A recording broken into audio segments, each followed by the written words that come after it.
Good morning, I'm Eric Reeser. 8 is the most home runs hit in a single game in Cleveland Guardians franchise history. The Indians hit that number in New York against the Yankees back in 2019. The most dingers hit at Progressive Field in a single game, that belongs to this Guardians squad. Cleveland smacked 7 of them last night in a 13-4 rout of the Twins. The win improves Cleveland to 53-48 on the season. Guardians trail the White Sox by 1 game in the Central. Cleveland will host Minnesota tonight at 6:40. As for the Reds, Cincinnati was shut out last night in Seattle. The Mariners won game 1 of a 3-game set, 8-0. Both teams are back at T-Mobile tonight at 9:40. And the University of Michigan says athletic director Warde Manuel will step down at the end of the year. The news comes amid an investigation that uncovered cultural problems within the Wolverines' scandal-plagued athletic department. This update is sponsored by Vermeer Heartland. Vermeer Heartland opens in Columbus August 3rd. Get the Vermeer equipment you trust, genuine parts, expert service. Visit VermeerHL.com. Breaking sports news when it happens on The Fan, Ohio's sports destination. Your morning just got more interesting. Distilled and barrel-picked for your listening pleasure. Bo Bishop, a local sports media legend. What William T. Sherman was to the Union Army, he is to Northern college football. A husband, a father, and middling youth sports coach. He's friends with Central Ohio sporting royalty. I'm talking to Ohio State Athletic Director Ross Bjorken. Coach Day walking on with us right now. Good to see you, buddy. Good buddy, Austin Ward. My good buddy, Tim May, the Tim May Show. The great Doug Lamery's joining us. Hi, everybody. Dom Tiberi here. Oh, Reese came in and he handed me papers. Yeah, and then it's a rundown. And then he said, "You see that button? That's the only button you need to worry about. Don't touch. There's 8,000 buttons in front of me." Oh, I didn't know what he was talking about. The one that says on. We blew the budget on this imaging, and only 2 guys answered our ad on Craigslist. Ryan Baker and Eric Reeser. Act accordingly. You're now listening to Bishop and Friends. Bishop and Friends is sponsored by Diamond Seller, your true jeweler for over 75 years. Appropriately caffeinated and thrilled to be back on a Tuesday edition of the program. Happy Tuesday, everybody. Eric Reeser, Joshua Perry, Ryan Baker with you until noon today. Dom Tiberi will join us at 10:30. We'll do the Irish, the Notre Dame Fighting Irish, is one of our 20 most interesting college football programs at 11 o'clock. So Brian Driskell, who owns and operates IrishBreakdown.com, will join us at 11:30. Joshua, good morning. How was your first foray into the 20 most interesting programs yesterday? It was good. We went with a little G5 action with South Florida. So, we talked about one of our own, Bryan Hartline. That program, they're in an interesting spot as we're entering this new era. As we spoke yesterday, it was really cool to just kind of look at a program who doesn't have a lot of history, hasn't been around a long time, but wants to kind of be that next man up when it comes to the next round of expansion. But certainly enjoyable, and we're getting the feels back, like we are bordering on college football season. I was wondering how you guys were going to handle everything, because when we do 20 most interesting programs, the 11 o'clock hour is taken up by that school, or in yesterday's case, the group of 5, and programs that we find interest in going into the 2026 season. But so much happened on Monday, and I expect that to kind of be the case as we roll through this week.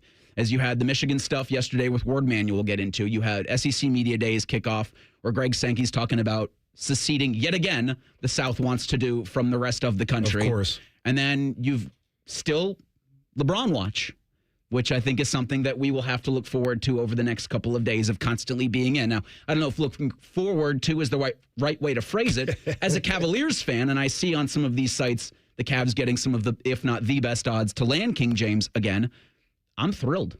Take your time, LeBron, so much as you end up in Cleveland. It feels like the odds of where he's going to land changes by the hour. If you listen to, and by the way, these insiders, I think, oftentimes do a phenomenal job of reading tea leaves and getting information from people who are in the know. I don't think they have a damn clue what's getting ready to happen. So you discount all that, but they say something that moves the needle, and then people start looking at him. He was at Fanatics Fest, and he did this, and he did that. Trust the process. I was like, oh, my God, is that a Philly thing?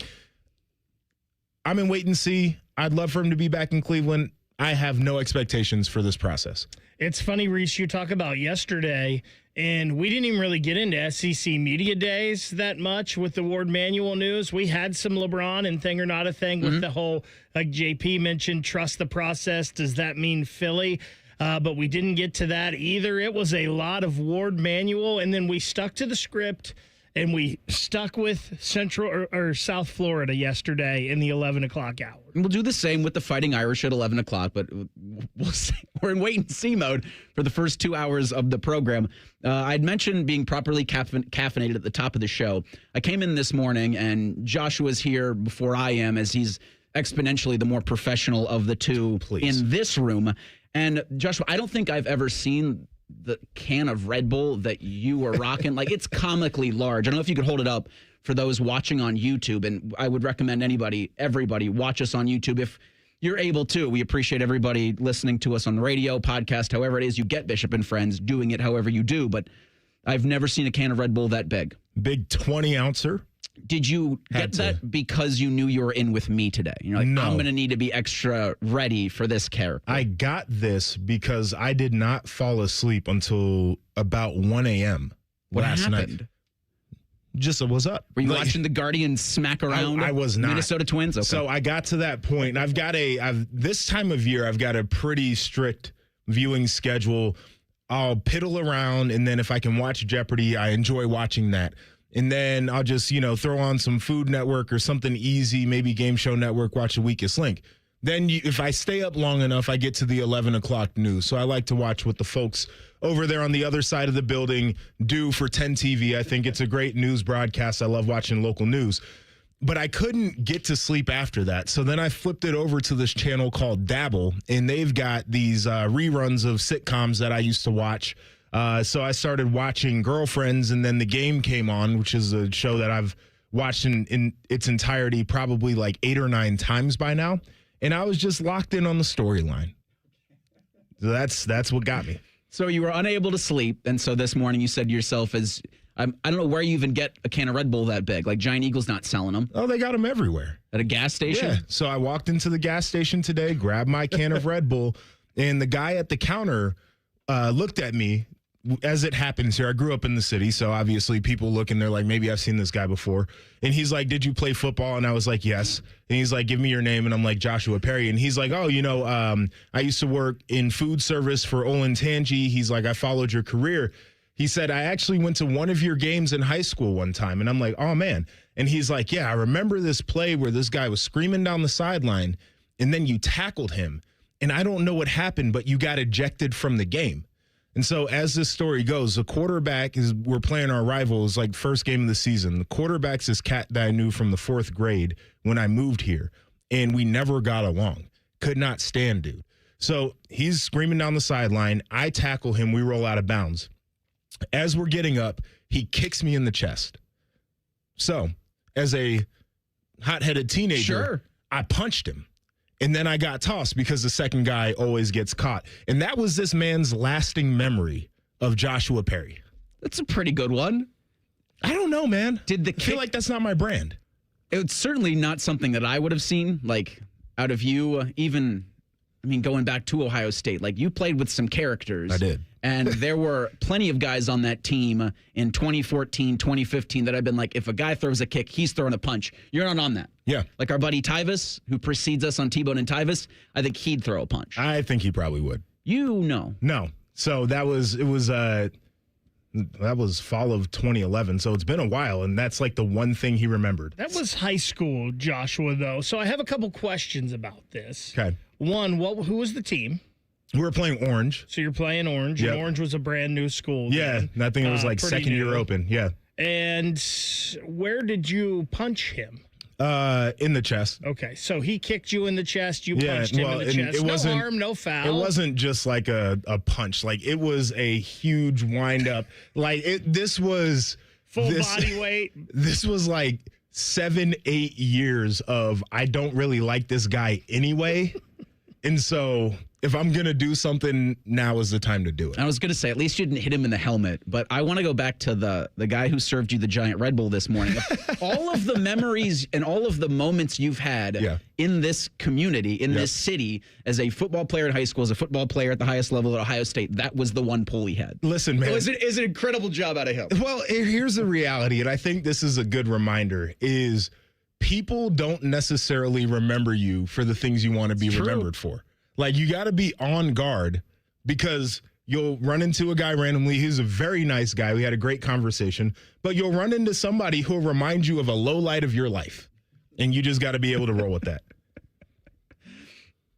One of the things that I was interested coming in this morning is having yesterday off was how much of the Michigan situation you guys went over. Oh. Because it broke during the show, which we don't get a lot around here. It's usually Rothman and Ice that get so the lucky. bulk of the breaking news. And so with this Warde Manuel announcement where he gets to kind of walk off on his own terms, despite it makes no sense that he's going to be given not only the chance to leave on his own terms, probably a nice fat buyout, but that he gets to remain as Michigan tries to clean up his mess. Yeah. And he's one of the guys that will try to steer, I guess, a culture shift, despite being the guy who was part of the cultural problems that a $12 million investigation uncovered. Reese, real quick, not only because he's not totally leaving on his own terms, because he was going to step down immediately. Oh, that's true. And they asked convinced him to stay. Stick till the end of the calendar year. Let's break here, and then on the other side, I'll explain my thoughts on this. That's efficient clock management out of you. So we'll have Warde Manuel coming back, but also LeBron James, if you are listening to this station, I don't know why you wouldn't be. I have the one way you can help Ohio State football right now before you make the decision to return to Cleveland. All of that coming up next. It's Bishop and Friends on The Fan. We're known for three things: games, conversation, and Common Man yelling about things only he cares about. The Fan, Ohio's sports destination. Men, when addressing the problem of erectile dysfunction, you want the right treatment for your specific medical situation, because every case is different, and finding the right treatment can mean the difference between just an okay experience and an amazing one. This is Jeff for Tri-State Men's Health, and at our practices, we offer the full range of ED treatment protocols, and can even combine therapies to help make those intimate moments special, both for you and your partner. At Tri-State Men's Health, we are the leader in treating ED in the area. Our medical providers specialize in men's sexual health and understand that no two cases are alike, which means you'll get the right treatment for you based on sound medical evaluation and appropriate applications of medical therapies. Plus, we offer treatments that are effective in well over 90% of cases, which means if you're like most men, you'll get your sex life back. So call us. Your initial visit is just $99 and includes blood work, a medical consult, and if medically advised, a test dose. And if that test dose doesn't work in the office, your visit is free. Call 800-900-9654 or go to tristatemenshealth.com. We have 6 offices across the tri-state area to serve you. I'm Leslie from Pella Columbus. And I'm Wilson from that other window place. One of the biggest positives we hear from customers is, I loved my Pella Columbus guide. We're there to be whatever it takes to make your life easy. We've been working on our support as well. Cool, like... I made a pamphlet. A pamphlet? Double-sided. Very thorough. Even put a word search on page 2 with window words like double pane, which is what my mom used to call me, still calls me. Get the windows that Columbus homeowners rated the leading window brand at PellaColumbus.com. Berm, we're a couple weeks from training camp, which means every freshman looks like a future All-American, every position battle has 6 winners, and everybody is supposedly in the best shape of his life. July, the undefeated season of optimism. I understand why the players are excited. Camp means the waiting is over. You get the plan, your reps, your coaches, and finally find out what all that work can become. Honestly, that's what starting Awaken 180 felt like for me, minus the dorm room and somebody blowing a whistle at 6 in the morning. You stop talking about what you're going to do and start seeing results. I lost 40 pounds in 7 weeks, and the inflammation and psoriatic arthritis pain in my knees and other joints dropped dramatically. I lost 50, then another 5 in maintenance, all med-free. And when you reach your goal, the entire staff doesn't suddenly transfer. Free support for life, the backbone of the Awaken 180 program. Have questions? Ask them. Type Awaken 180 in your phone and simply click to call. Simple, just like losing weight with Awaken 180. Every summer morning is different. Luckily, Tim Hortons has a breakfast wrap for every morning. Kick off your summer with the bold new steak and egg wrap. Start your morning fresh with the egg white and Swiss wrap. Or keep it classic with the grilled breakfast wrap. No matter what summer mood you're in, you can always find a wrap at Tim Hortons, your morning happy place. What defines Ohio? A place that dares to go first and never looks back. There's no slowing us down.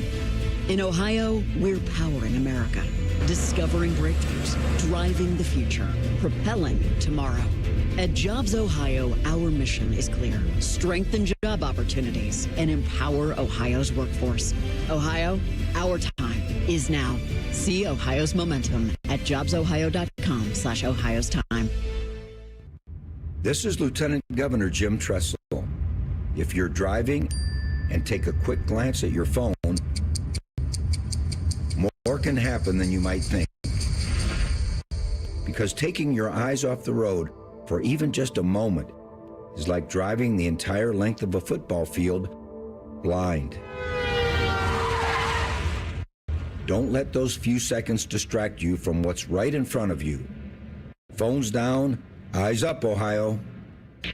Here at The Fan, we love summer as much as the next guy. Fun times at the pool, family vacations, all that crap. But as the dog days descend upon us, it only means one thing. Buckeye Football Fall Camp. Join us beginning August 6th.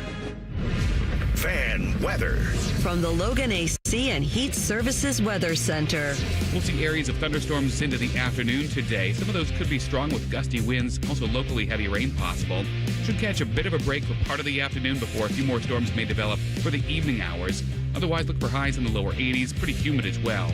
Tonight, clearing skies, mid-60s. And for tomorrow, mostly sunny and pleasant, highs in the mid-70s. For The Fan, I'm 10 Weather Impact meteorologist Justin Gertz. Miss a little, miss a lot. Catch Bishop and Friends wherever you get your podcasts. It's free. Sponsored by Atlas Butler Heating, Cooling, and Plumbing. The Fan.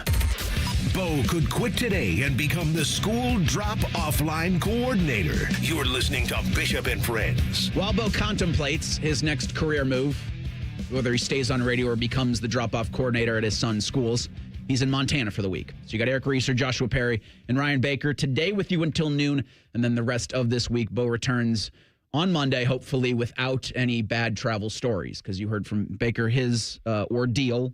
Oh, yeah. Similar to what Odysseus had trying to return home to Ithaca after the Trojan War. Very, comparables. Right. Especially with that movie coming out last week. What you will have next week as well, Big Ten Media Days. The conference is finally realizing you just need to stick to your footprint in some situations. Well, doing it in Chicago. Yeah. Baby steps, Joshua. Listen, I know they wanted to test out that West Coast. I think they want to take some events out that way. I think they're going to take some events out that way. Probably. So, they're trying to see the reaction. It's like a weather balloon, Yeah, you gotta put it up there and see what the reaction is. They shouldn't do it for media days. It's just not good. I agree. I'm trying to see. So 2026 was at Lucas Oil. Did they promise one to Las Vegas? Because I'm looking to see. We'll try to get it later on in the program. Which the Big Ten championship game that Kevin Warren promised to NBC that he couldn't promise to the Peacock. Yeah, and then we sold it anyway. Which, good job out of NBC. I wanted to do it. I was pissed. No, you did. Anyway, neither here nor there. But with media days next week, Tuesday, Wednesday, Thursday, from Chicago, you're going to get Ohio State on that Tuesday, I want to say. July 29th will be the Wednesday, excuse me. You're going to have Michigan talking on Thursday, July 30th. Now, with the news coming out yesterday, all of the players, all three of them, Bryce Underwood, Trey Pierce, Jordan Marshall, are going to be asked about Sharon Moore. Yes. Some of them are going to be asked about Warde Manuel. Mm-hmm. Kyle Whittingham, the new head coach, is going to be asked about all of it. Now, I was doing a Saturday program with Dane Sanzenbacher a couple of years ago. We were kind of in the thick of their Spygate was, the sign stealing scandal for Connor Stallions. Mm-hmm. And we had kind of thought that Michigan was going to play it the exact same way they've been playing it the entire time, and how they kind of played it yesterday. How Michigan fans were going to be in their own world, and their own reality has them doing nothing wrong. And that was going to be because of the hubris of the Michigan man, where they were going to be, where they're going to be. And it's a thing where you're not going to want to argue with them because it's just like yelling at a brick wall. But for the people with that program, Dane had a great point that they are now and forever going to have to answer and be asked about that. Similarly with what happened in Warde Manuel's tenure. Everybody involved in that Michigan program is going to have to own what's gone on in Ann Arbor. Sure. And that's a little bit of solace that I can take from all of this. I think they're going to have to own it. But you mentioned the Michigan man hubris and the way that they have operated throughout all of this. What they're going to turn around and say is we won both a football and a basketball national championship, I really don't care. And this is the point that we've gotten to. And I felt like, at least for collegiate athletics, right, cheating's always gone on. People have always broken the rules. There have always been bad actors. But this was at least a place where you felt like if you did that, there were consequences because there was a bigger picture going on here. There was a little bit more to the collegiate athletic experience than just wins and losses. And this, to me, feels like the point now where, no, it only comes down to the wins and the losses, because they pretty much skated from all the stuff that went on here. Sure, there are some coaches that have show causes that can't coach in collegiate athletics, but a lot of those guys on that staff who are not in jail are perfectly fine, right? They've gone on, they're living their lives the way that they want to live it. Warde Manuel is going to walk out of University of Michigan with a big-ass check and some national championship rings. I don't know what he's going to do from here on out, but I'm sure he'll be fine. And that's just kind of the point where we're at. It feels like nobody really got punished, whereas the old days of collegiate athletics, you could break the rules, you could be a bad actor, but you were going to have to actually be punished for your actions. The lack of institutional control label that was smacked on Ohio State for Trestle and Tatgate, how deep it went. This is worse than that. Yeah. We had talked, about other scandals in college football, and for whatever Art Briles was accused of doing, the head coach of your football team arranging an abortion for a staffer who was impregnated by one of your assistants is as bad, in my opinion, as anything any coach has done or not done. I mean, when you put it in those terms. If that block and gender investigation is to be believed and all the facts are true, yeah, that's what Jim Harbaugh did. Well, to be fair, allegedly, he was not knowing, which I think is one of the wildest things from this investigation. You paid $12 million to figure out that nobody really knew anything that was going on, but everybody was a part of it somehow. It's amazing that you talk about the Michigan man and how they still, in the statement from the university yesterday that we read a lot of, Joshua, They still tried to all our listeners too. They still tried to hold that, they started off with, well, we're really good at all of these things, but this is minor. And you said in your update, Reese, you said widespread corruption. They said it wasn't widespread, that this was a small, minuscule thing. Well, when you add it all up, like we talked about yesterday, Connor Stallions, Matt Weiss, I believe it was Xavier Simpson that was driving the vehicle that he got in a wreck that was registered to Warde Manuel's wife. All of the recruiting violations. That's what they actually got suspended for. Jim Harbaugh actually got suspended for recruiting violations that's one program. Twice. There was issues in the basketball program. There were issues in the hockey program. Yes. They tried to go down swinging with their "we are Michigan men." Yeah, I mean, but that's what they do. That's what they believe in. And as much as the rest of us in the collegiate athletics world can see that those things don't make sense, their perspective is their perspective. They see it from a completely different lens. One of the things that we were talking about before the show was how crazy it feels that Warde Manuel is going to hang around until the end of the year, and he's been appointed into a special advisory role. And I know that there are a lot of people who are doing what was Michigan supposed to do because he knows where all the bodies are buried? Like, he's probably got leverage over them. There's that. And I think there's part of that that's going on. But I don't think people understand how the actual dysfunction of that university right now. They have an interim president. They've had their top doctor and their top lawyer go to other institutions. Now they're dealing with this Warde Manuel situation. And by the way, this is an election year for two of their regents who are people that are elected. One of their regents is notorious for going into people's Twitter DMs and for talking to reporters and spreading rumors and spinning. And this guy is not up for re-election. He's not on the ballot this time. So they've got problems with their university leadership. They've got problems with their board of regents. And it's this odd thing that stands out to me that Warde is kind of like one of the guys who's been there for a while. And I think it's a terrible time to hire an AD. But they're probably sitting here saying, well, a lot of our top leaders aren't around anyway. Like, I don't think we can actually let him walk out the door today. Like, who's going to be around? And it's such an odd thing. So I think they're waiting for this election so they can know who the new regents are. They probably want to hire a university president, and nobody wants to hire an AD in July. The whole thing is a mess up there.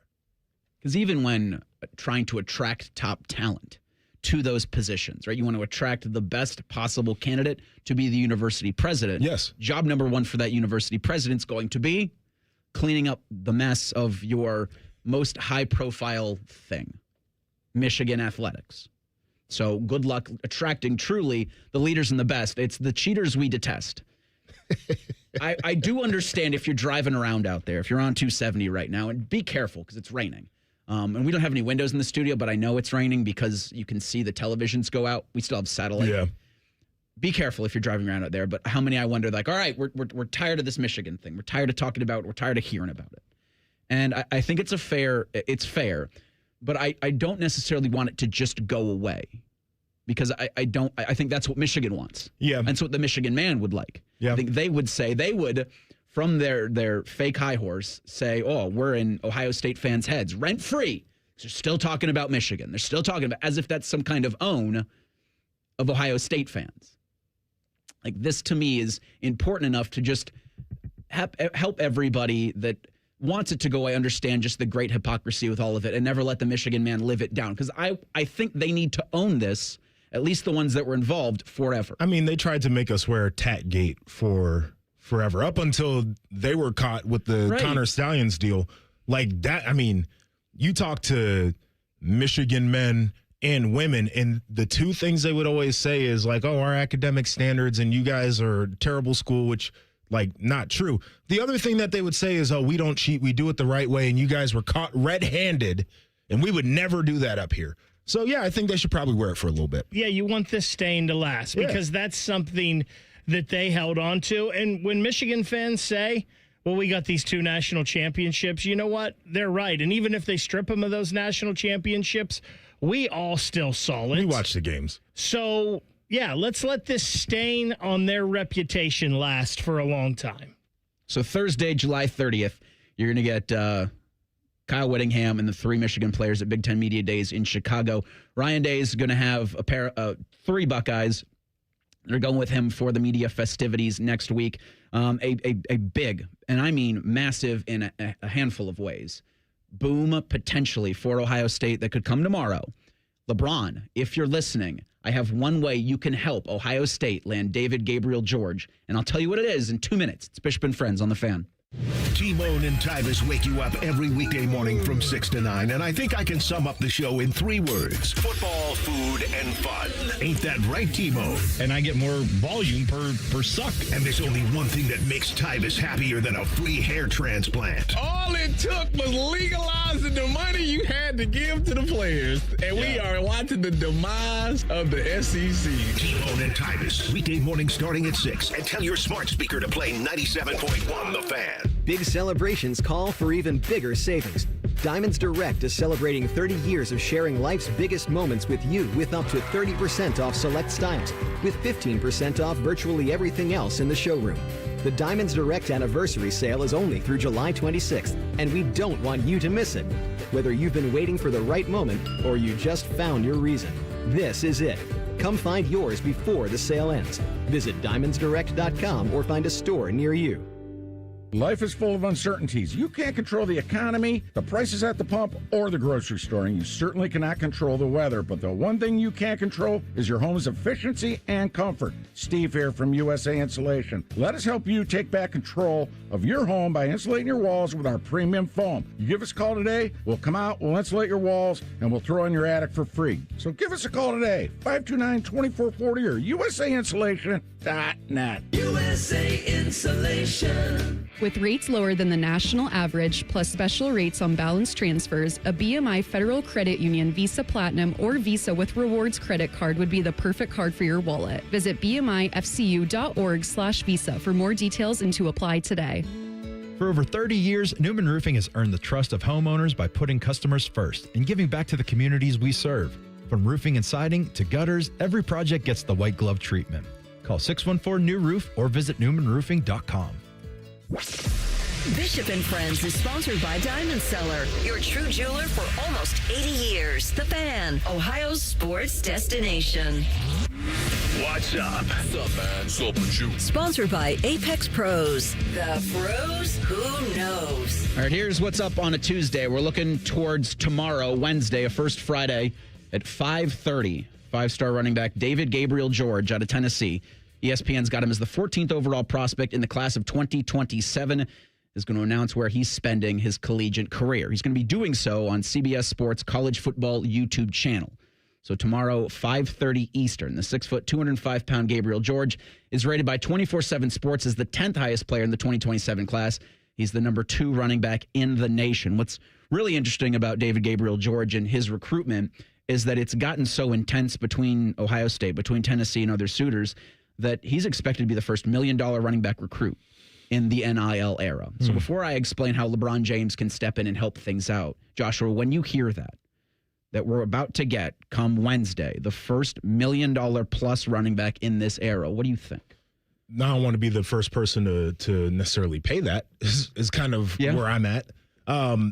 Here's the reality of the situation. We know the market continues to go up, and it's going to do that so long as there's not a cap on this thing. Like, if you're that good, you'll be able to command a market that will continue to increase.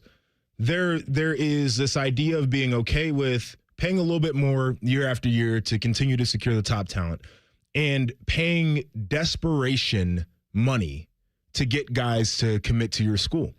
And it feels like there are certain recruiting battles, and Tennessee is one of them. And have you seen the discourse on social media, by the way, between Ohio State fans and Tennessee fans? I'm not paying attention to that, man. Okay, well, they act like they didn't come up here and get their ass absolutely handed to them, right? The way that these guys talk is crazy. They act like Peyton Manning's still there. It is wild. But this is one of those battles where Tennessee is just willing to pay whatever because they're chasing something that they haven't seen in so long. And we've seen it recently. Guys remember it.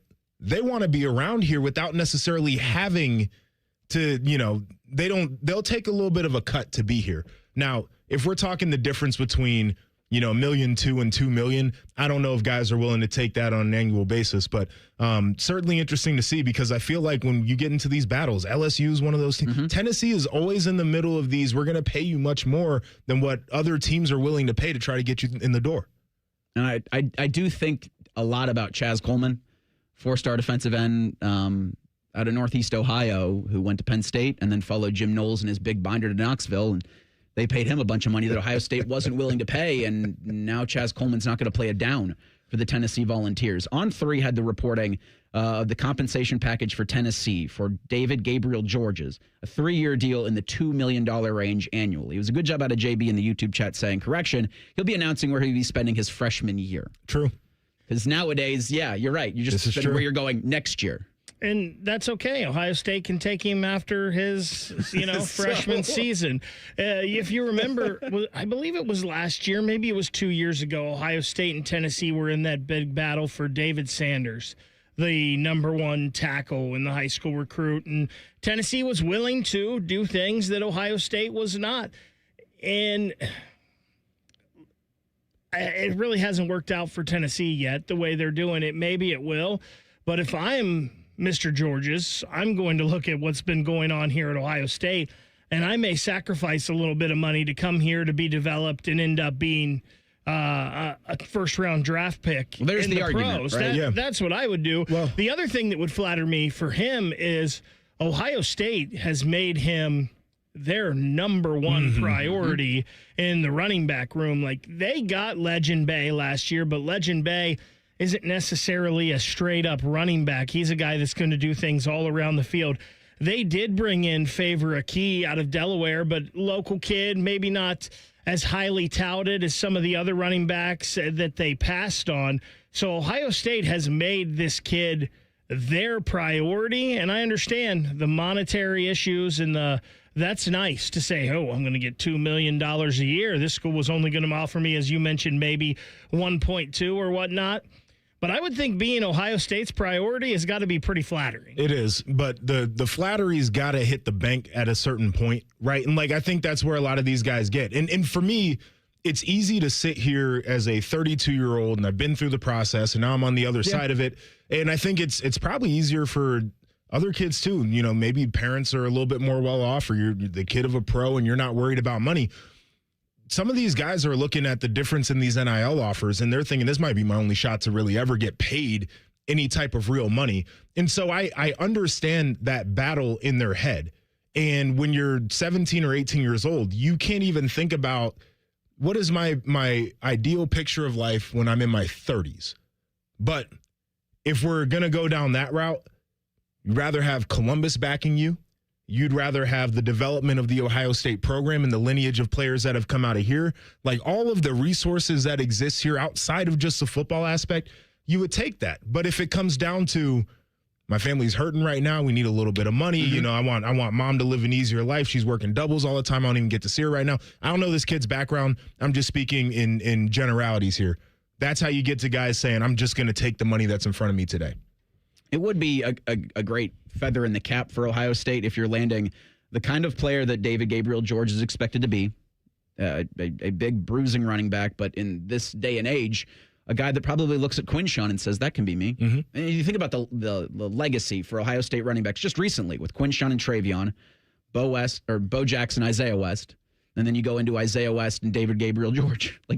Be pretty damn good. Pretty dope. And I don't know, again, if Ohio State's willing to put $2 million towards a running back, he would have to be awesome. He would have to be incredible if that was going to be the case. I think the Buckeyes, to your point, have done a great job of properly allocating funds for persons not only out of the transfer portal, but persons out of high school. They've got it so dialed in. The way that they evaluate and assign a dollar figure to the current players on the roster and to any of their targets, whether it's high school or whether it's the transfer portal. It is a science over there at the Woody and how they get there. Of course, you got to leave some wiggle room, right? If you get into a bidding war and it's a guy that you feel like you got to have, right? Kind of throw the sheet out the window. But they're pretty dialed into how much they are willing to spend in certain situations for a certain type of guy to fit into their framework of what creates a team that can contend for a championship. And I know you have a certain succession plan where you bring a guy in, you want him to play for this amount of time, you want to have this guy ready to go. And we've seen that a couple times in a quarterback room get interrupted. Maybe in the Quinn Ewers situation, you thought you were going to have him kind of change things. Kyle McCord played maybe a year before you wanted or whatnot. But Ohio State is still in a good position in this running back room, so they don't have to be desperate. Bo Jackson and Isaiah West are sophomores. Legend Bay, maybe he's not going to be a true bell cow running back, but he's going to be a freshman. You already have a commitment from the 2028 class from Elijah Newman Hall, who, Reese, we talked about when they were having their 7-on-7 camps at Ohio State. The kid's a monster already at 16. He is a grown man at 16. So Ohio State, maybe this is the guy they want, but they're still in a good spot where they don't have to overpay. They don't have to overpay, and they shouldn't overpay. But what they can do is they can assign some social equity to this commitment. LeBron James, how much do you love Ohio State, right? I think this is the question that can be posed. Because what LeBron can do is he dangles his decision in front of all of us. He can call up David Gabriel George. I'm sure there's a way they can be connected. Clutch Sports is signing athletes every other day from every different sport. So you've got to have somebody in that pipeline that can connect DGG to LeBron James. You say, all right, David, I am willing to let you announce where I'm going to be playing in the NBA next year if you commit to Ohio State. I will let you make the decision, and I will appear on that CBS Sports college football YouTube broadcast with you if you commit to the Buckeyes. We'll do a DGG decision and then an LBJ decision Wednesday at 5:30. But you have to commit to Ohio State. They don't tell anybody that, but he jumps on and he throws the Tennessee ad in the garbage can. And sign. For 3 years? Yes. It could be interesting. The other thing, if LeBron really loves Ohio State, he got all that money, and I know he is notoriously cheap. But go ahead and throw in a little extra to match the offer, brother. You got it? You could make, so say the offer for Ohio State's $1.2 million, $1.3 million. You bump it up a couple $100,000. You give it that $2 million spot. You say, all right, what's Tennessee giving you? We will match and then some. Man, he's got it in his couch cushions. He's good. Why don't we just sweeten it a little bit here? And LeBron. I'm just saying, LeBron help. Let him make your decision where you're like the undercard, and then he can do his, and he can feel like the main event there. Okay, yeah, flip it. Yeah, just flip it a little I'll be bit. totally okay with that. But you have to sign with Ohio State. Yes. If he signs with Tennessee, then the whole thing's just like, well, I don't know. That would be sick. Now, hold on, Reese. Oh my God, Reese, hold on though. What if he commits to Ohio State and LeBron commits to Ohio State? LeBron goes to Philly or New York. Yeah, that's or the San thing. Antonio. It can only work out. Does it got to be an Ohio package deal? My scenario is only if he comes to Cleveland. Everything else, bleep it. Let Dave and Gabriel George commit on YouTube tomorrow at 5:30 and let LeBron drag this out forever. So they do this commitment together, and LeBron goes to Philly, and he goes to Tennessee, and now we're just chilling. Now we're angry online. Everybody's mad online. Well, yesterday there was a subset of the Michigan man is not necessarily angry, but just in his own reality online. SEC fans were a bit mad online yesterday. And it was because of stuff SEC decision makers were saying. You'll hear from the boss of the Southeastern Conference coming up next. It's Bishop and Friends on the Fan. We have so many local shows, I can't fit them in a 10-second promo. So let's just say we're live and local all damn day. The Fan. One bite in, you'll be saying, that's hot as fire. Speedway's new Hottest Fire Chicken Sandwich turns up the temp. Eat the heat for $4.99 only at Speedway. Valid through 8/25/26. Participating stores. Exclude Speedy Cafe. See app for full terms. At Babs R Us, we believe home improvement is life improvement. As the Midwest's fastest growing 5-star bathroom remodeler, we're more than just transformations. We're a community driven by a mission to bring your dreams to life. Our installation team, part of the Babs R Us community, isn't just skilled. They're dedicated to respecting your home. Each day, they bring craftsmanship and hustle, turning your dream space, no matter the size, into reality. Together, we embrace a culture that values diversity, collaboration, and giving back. From supporting local projects to fostering a workplace where every voice is valued, Babs R Us is more than a company. It's a community of experts. We're also expanding locations to create more possibilities for homeowners across the Midwest. Wherever you are, you'll find us ready to turn your dreams into something you can see, feel, and enjoy every day. Right now, get $1,500 off a shower or tub replacement, or $3,000 off a full bathroom remodel. Plus, loans and no monthly payments. Call 380-225-BAB to schedule your free estimate, or go to babsrus.com. Babs R Us, where dreams soak in. Say goodbye to car care headaches with Carvenience from Hinderer Motor Company.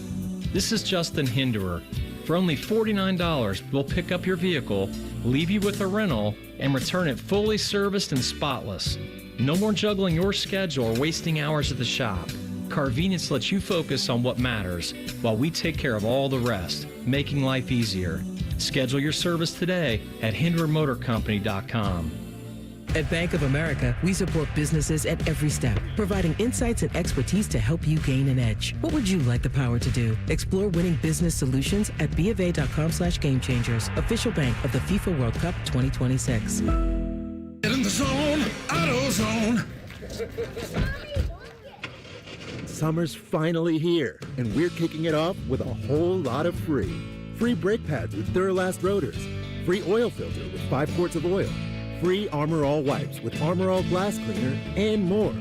More free, so you can have more summer. Celebrate free at AutoZone. Now through July 27th. Restrictions apply. Get in the zone, AutoZone. Having insurance isn't the same as having State Farm. It's like needing a lawyer, but getting some guy who just watches courtroom dramas. How does the defendant plead? Guilty. Wait, what? Also, objection. You object to what? Erroneous. Counsel, approach the bench. Hey, can I get a whack at the gavel?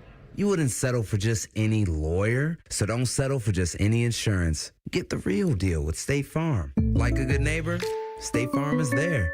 How many of you have had your garage floor done? I'll wait for the answer. Yeah, that's enough. How many of you think it looks like crap? That's because it is crap. One quick call to Comer & Cross Concrete Floor Coatings at 1-800-NEW-FLOOR, and they can install a gleaming new Comer & Cross garage floor in one day.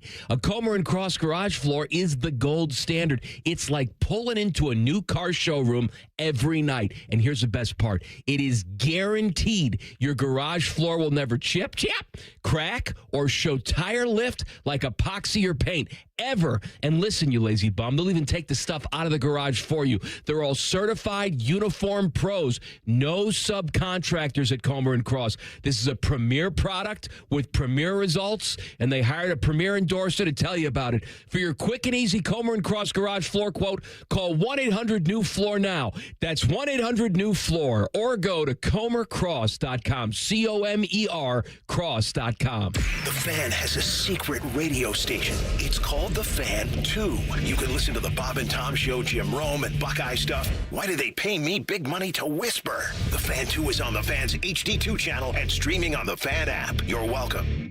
All your favorite Fan shows are available when you want them. Head to 971thefan.com and hit that subscribe button. The Fan, Ohio sports destination. We'll read your emails on the air, but we won't tell you where to send them. Hey, we're not doing all the work for you. This is Bishop and Friends. Yes, it is. Eric Reeser, Joshua Perry, Ryan Baker with you until noon today. Stay safe out there. It is raining. But a welcome reprieve from the last week. We've got The Real Truth coming up at 10 o'clock, and I have a real truth to pose to the boys about just the summer that it's been. Just the week you had last week. The July that's been. Really kind of feels like survive in advance, the phrase that pays in 2026. So hopefully everybody's doing all right out there. If you've had some ailments that have put you on the toilet longer and more impactful than usual, hopefully that is clearing up. That whole thing is troublesome for me. My wife is one of those people who likes to eat the salad that comes. The prepackaged salad, yes. The mixers, yeah. Yep. So she just cuts the bag open. You throw the different ingredients in there. And for a long time, I've told her that it's probably the most unsanitary way to eat a salad anyway. Like you hear of people getting like stomach bugs from that stuff all the time. And then you have now this dookie parasite that's literally like people are out. And I went to the store yesterday. I wanted to make a sandwich. I had some leftover fish. I wanted to make a little po' boy. I don't even know if I can eat lettuce right now. Like, I don't know what's safe. I don't know what's not. And it's really throwing me. Do either of you know anybody or of anybody that has gotten this parasite? One person. Okay. None, thankfully. Yeah. I don't know of Thoughts anybody with that either. one person. Yeah. Speaking of salads, the commissioner of the Southeastern Conference gave a 46-minute word salad yesterday. I don't know how much of this you guys got into on Monday or how much our listeners have gone back to watch just some of his comments. But I think if you had asked anybody who's listened to this show long enough, you could have figured out what Sankey was going to say going up there and opine. Look, the commissioner's job is to do what's best for the conference. He answers to the presidents, the coaches, the athletic directors of the member institutions. It's similarly with Tony Petitti. Pat Forty had some comments on Paul Feinbaum's show, and Paul will join us Thursday at 10:30 about how Tony Petitti is looking around on college campuses, seeing where can I put this billboard? How else can I monetize this? How else can I do something like this to add brand value to college football? As if that's a bad thing. And while we don't like it because we romanticize the college football that's pure and free and clear of all of that. Yes. Greg Sankey's doing the exact same thing. So act like the two are different is wild. No, they're absolutely one and the same. I think we made a decision, almost like we made a moral decision because one favored a larger field that was less large as the other. And so now we're like, oh, this guy, he knows a little bit better than the other guy. They're both doing the same thing. And in my opinion, the money part, you got to do what you got to do to make the money. Right. But you're also killing the sport in some ways when you're like, hey, 2014 postseason. Every postseason is doing this, by the way. And I've got a big take on this. I'm not ready to give quite yet, but they're bothering me. All right, so the take's marinating. When do you think it'll be ready to serve? Later today. Later today? Yeah. All right, we might have to throw away some Notre Dame discussion for that take. Because if it's a hell of a tease. Because the thing with it's bouncing great around takes in my head. is it takes the time it takes to marinate. And so I don't want to rush you to where you present that to our audience. But for the commissioner of the SEC, the talk has been that the SEC, the Big Ten, could break off from the NCAA and go their own way. Now, it would mostly I think from a football standpoint, I don't think they would just take all of their sports and go away with it. I think what you would actually see is a football secession. And the Big Ten and the SEC certainly have the power to do that. Here's Greg Sankey yesterday when asked about those discussions of breaking off from the NCAA. So you phrased the question of how real. So I'll take that as like real or not real. So they're real. People have talked about that. They've opined about the frustrations that bring them to the point of saying we should look at something significantly different. I do not believe that is a leverage point. I think that's just honest communication. I would prefer that stay in a meeting room or on a video conference and not be part of the D1 ticker the next morning, but I don't control all of that. Eddie, what I think is important is those comments represent a high level of frustration with the circumstance in which we find ourselves. Now, in 10 minutes, we'll do the real truth. And I would ask to Commissioner Sankey, when he talks about it's not a leverage point, is that the real truth? Everything he says, he views as a leverage point, and he should. Right. I mean, we talked about this a little bit, but if it is leverage, you're never going to say that is just leverage. And if that's what you actually want to do, you're going to say that's what you actually want to do. So this was the only answer that he was ever going to give on this topic here. The thing that is interesting to me about breaking off, the more I imagine what that world looks like, the less I'm convinced that it's actually more lucrative for them to do it. Because if it's just them breaking off, so are you still going to be in the same postseason? What would change about your television deal now that you've broken off that would be different than today? It's all still the same teams, right? Like I'm trying to figure out if the SEC is going to do this, and the Big Ten is just kind of hanging out doing what they're doing. What's the end game here? So I think you're right, JP, that it's probably not right now more lucrative for them. And when he says what he does at the beginning there, so you phrase the question, are they real? That to me means, yeah, the idea's been floated around, but these aren't real discussions. Like, this isn't happening, and this isn't happening anytime soon. And I'm guessing the reason for that is what you said, is they can't make it lucrative enough for them to do so. And I think they also know, and I don't know if you have I think we have the cut, that he talks about how national championships are still important. If they break off, that's probably not going to be a real national championship. But I also know the pride with which I spoke of 13 national championships, and there is meaning and value.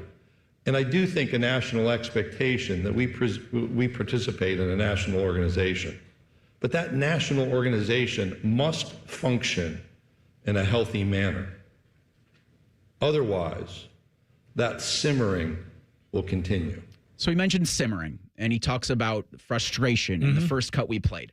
That's where all of this is coming from. No doubt. This is from a frustration with the SEC and kind of being pushed to 9 conference games and a result of them not winning a national championship over the last 4 seasons, I think. And the Big Ten's won the last 3. I know we're going to talk about this. This is frustration. This extra conference game. They got so okey-doked into doing that. They got badgered into doing it. They already said they were going to play a Power 4, an A4 opponent in the non-con, and they didn't get the bigger playoff they thought they were going to get. They got fleeced so bad, and all they can do is bitch about it now. Amazing. And that's where he comes across with frustration, with simmering, because I think he's warning what this comes from is with the Protect College Sports Act.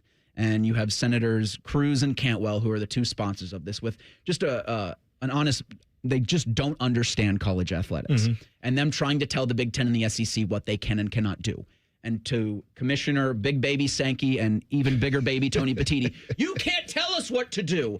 And that is how this is being phrased. I wouldn't be surprised at all if Tony Petitti comes out with similar discussion points next week. He won't use frustration. He won't use simmering, because I don't think there is that from his conference teams and from his conference decision makers.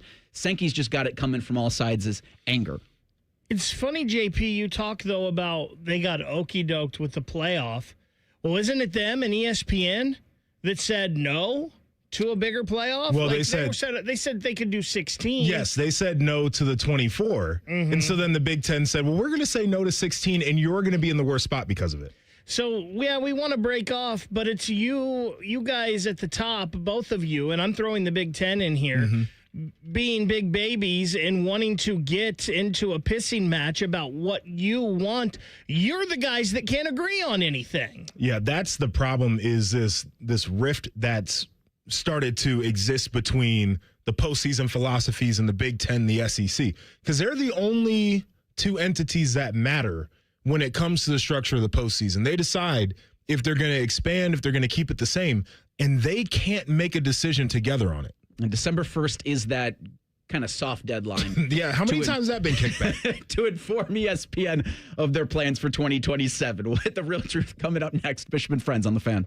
We know everything about you. We know you love the Buckeyes. We know you love the Jackets. We know you're wearing a red shirt. Just freak the hell out of someone. The Fan. Hey, what's up? It's T-Bone. Tired of snoring? Sleep Better Columbus can help with a custom mouthpiece that opens your airway and stops the snoring. No mask, no noise. Call 1-800-MORE-SLEEP or visit sleepbettercolumbus.com today. Stop snoring, sleep better, live better. Recalculating route. Estimated arrival time. Never. I'm Dr. Kandula, founder of Advent. For people with nasal congestion, sinus pressure, sleep apnea, snoring, or allergies, finding a solution feels like a never-ending road trip. First stop, my primary doctor. Then the pharmacy. Then a sleep specialist. Then an ENT. What if there was just one destination to treat your problems for good? Welcome to Advent, your one stop for breathing and sleep relief for over 20 years. Unlike other practices, we focus exclusively on these conditions, so you get comprehensive care. 96% of patients with severe nasal breathing issues report improvement. Plus, most insurance is accepted for these effective 20-minute in-office treatments. You have arrived at Clear Breathing. Get Eco. ECO. I'm Aaron Gaynor for Eco Plumbers, Electricians, and HVAC Technicians. And I'm Jerry. At Eco, if you call us to repair your air conditioner and then decide to replace it a few years later, we'll give you back the money you paid us to repair it, up to $1,500. Wait, we're giving money back now? It's like a few extra years from your air conditioner. On us. Get Eco. ECO. So, Aaron, I'm no businessman. Oh, I know. I mean, I invented the MP1 and the MP2, and you know how far those got me. I know. But how can we give people back the money they paid to repair their AC when they replace it with us later? I put the money in a piggy bank. A real piggy bank? Get Eco. ECO. Okay, it's a bank. That makes sense. I mean, it is $1,500. Get Eco. ECO. Eco Plumbers, Electricians, and HVAC Technicians. Visit GetEco.com. Something big has just dropped at Hothead Burritos. Introducing barbecue pork carnitas. Juicy, mouth-watering pork carnitas. Our limited-time new citrus chipotle barbecue sauce. Savor the summer flavor. Hothead Burritos. Get up and get you some. The Honda Summer Event is on at Lindsay Honda. Get red-hot deals on every new Honda. Save on a new 2026 Honda Civic CVT with 0% for 48 months or 0% for up to 48 months on all new 2026 Honda models, including the 2026 HR-V LX. Get ready for summer adventure in your new Honda. Enjoy the Lindsay Honda difference. Honda makes the cars. Lindsay makes the difference. Visit lindsayhonda.com for details. Getting a speeding ticket can ruin your day. But what about that cyclist or the pedestrian crossing the street? If you hit them while speeding, you'll do more than just ruin their days. That's why tickets are more than just a fine. They're a second chance. A reminder of what's on the line when you're behind the wheel. You won't get a do-over every time. So take this as your sign to follow the speed limit every drive. Speeding slows you down. Paid for by NHTSA. CEC Turf and Tractor is growing.